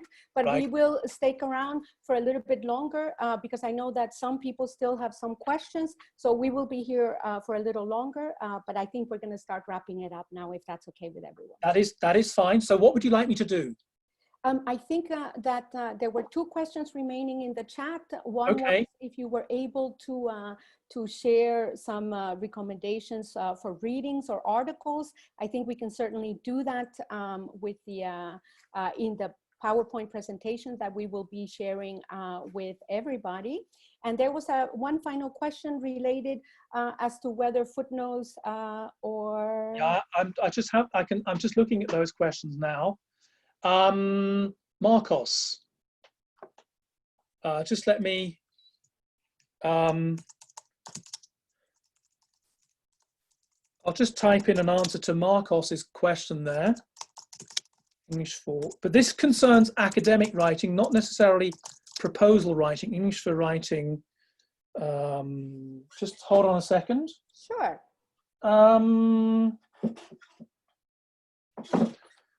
Writing.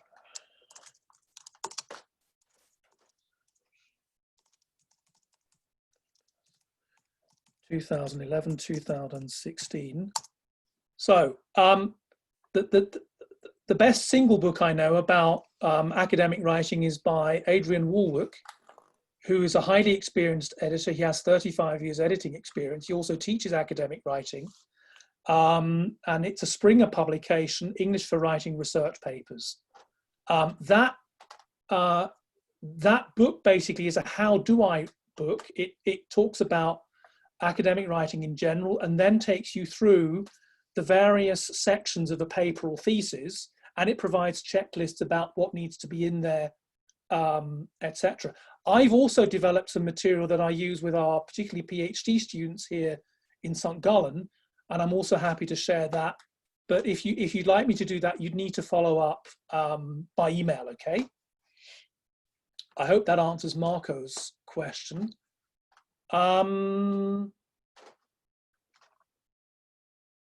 Just let me go back to the Felipe. In relation to making specific terms clear, could we use footnotes or endnotes? Right. There is no uniform approach. That's something that I would say you would need to question the funding body, whether that's allowed or not. Some do, some don't allow this. I would say that if you were to use a footnote here and there, I would see no harm, but they have to be sparing. Okay. I recently edited a law proposal, a law grant proposal, which was quite extensive. How many footnotes did it have? It was a 40-page proposal. How many footnotes? Please guess. Too many. 404. Really much too many.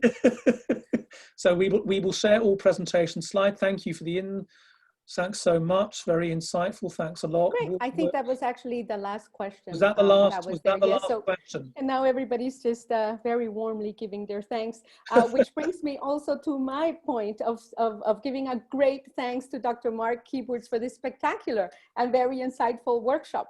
It was very straightforward and practical. I'm sure that our participants learned many useful strategies and tips. So a huge round of applause for Mark. You're welcome. Thank you. Okay, good. Just final words from me. Thank you very much again for the invitation, and a very good weekend to you.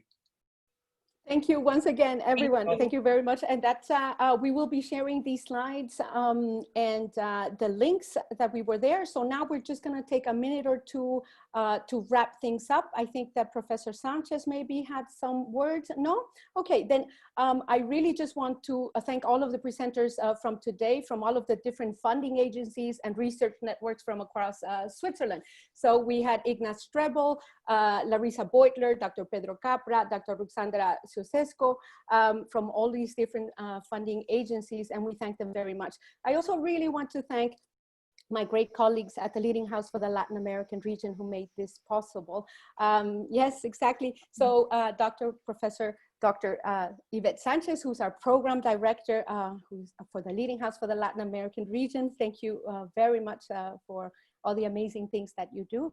Andrea Gupfert, who's not here with us today, and Oscar Bojorquez, who has been behind the scenes, but maybe you can say something so you pop up on everyone's screen and they can see that you have also given us a lot of support. Above all, I want to thank Sarah Bühler, who is the one who came up with the idea and concept for today's event. So Sarah. Thank you. Thank you very much. And then of course, all the participants. Now we only have, I think it seems 60, but at some point we had 80. And there have been people who have joined us from all parts of Switzerland. I saw different cities such as Lausanne, Basel, Bern, Ticino, Geneva, and different representatives from universities of applied sciences, different institutes and universities all across every single different point from Switzerland. We're a small country, but we're very diverse in many ways. I also saw many participants from Brazil, from Argentina, from Ecuador, from Chile, from Colombia, and even from Mexico as well. So that was really, really wonderful to see how we have all come together. So in just my last final words in closing, I think that everyone's participation today is testament to the fact that there is a need and a want for bilateral and academic collaboration. So we are unfortunately hindered now by a pandemic, but that won't always be the case. Nevertheless, I think that we should not forget that we need a reset. We need better ways to collaborate. We need better ways to do research, and we need better ways to do funding. We need better ways to innovate. So we from the Leading House for the Latin American region truly hope that today's event contributed somehow to these points and that it was informative and helpful somehow. So thank you all for joining us. I'm gonna stop recording now, but we will stick around for a couple of minutes in case somebody has some further questions. Thank you.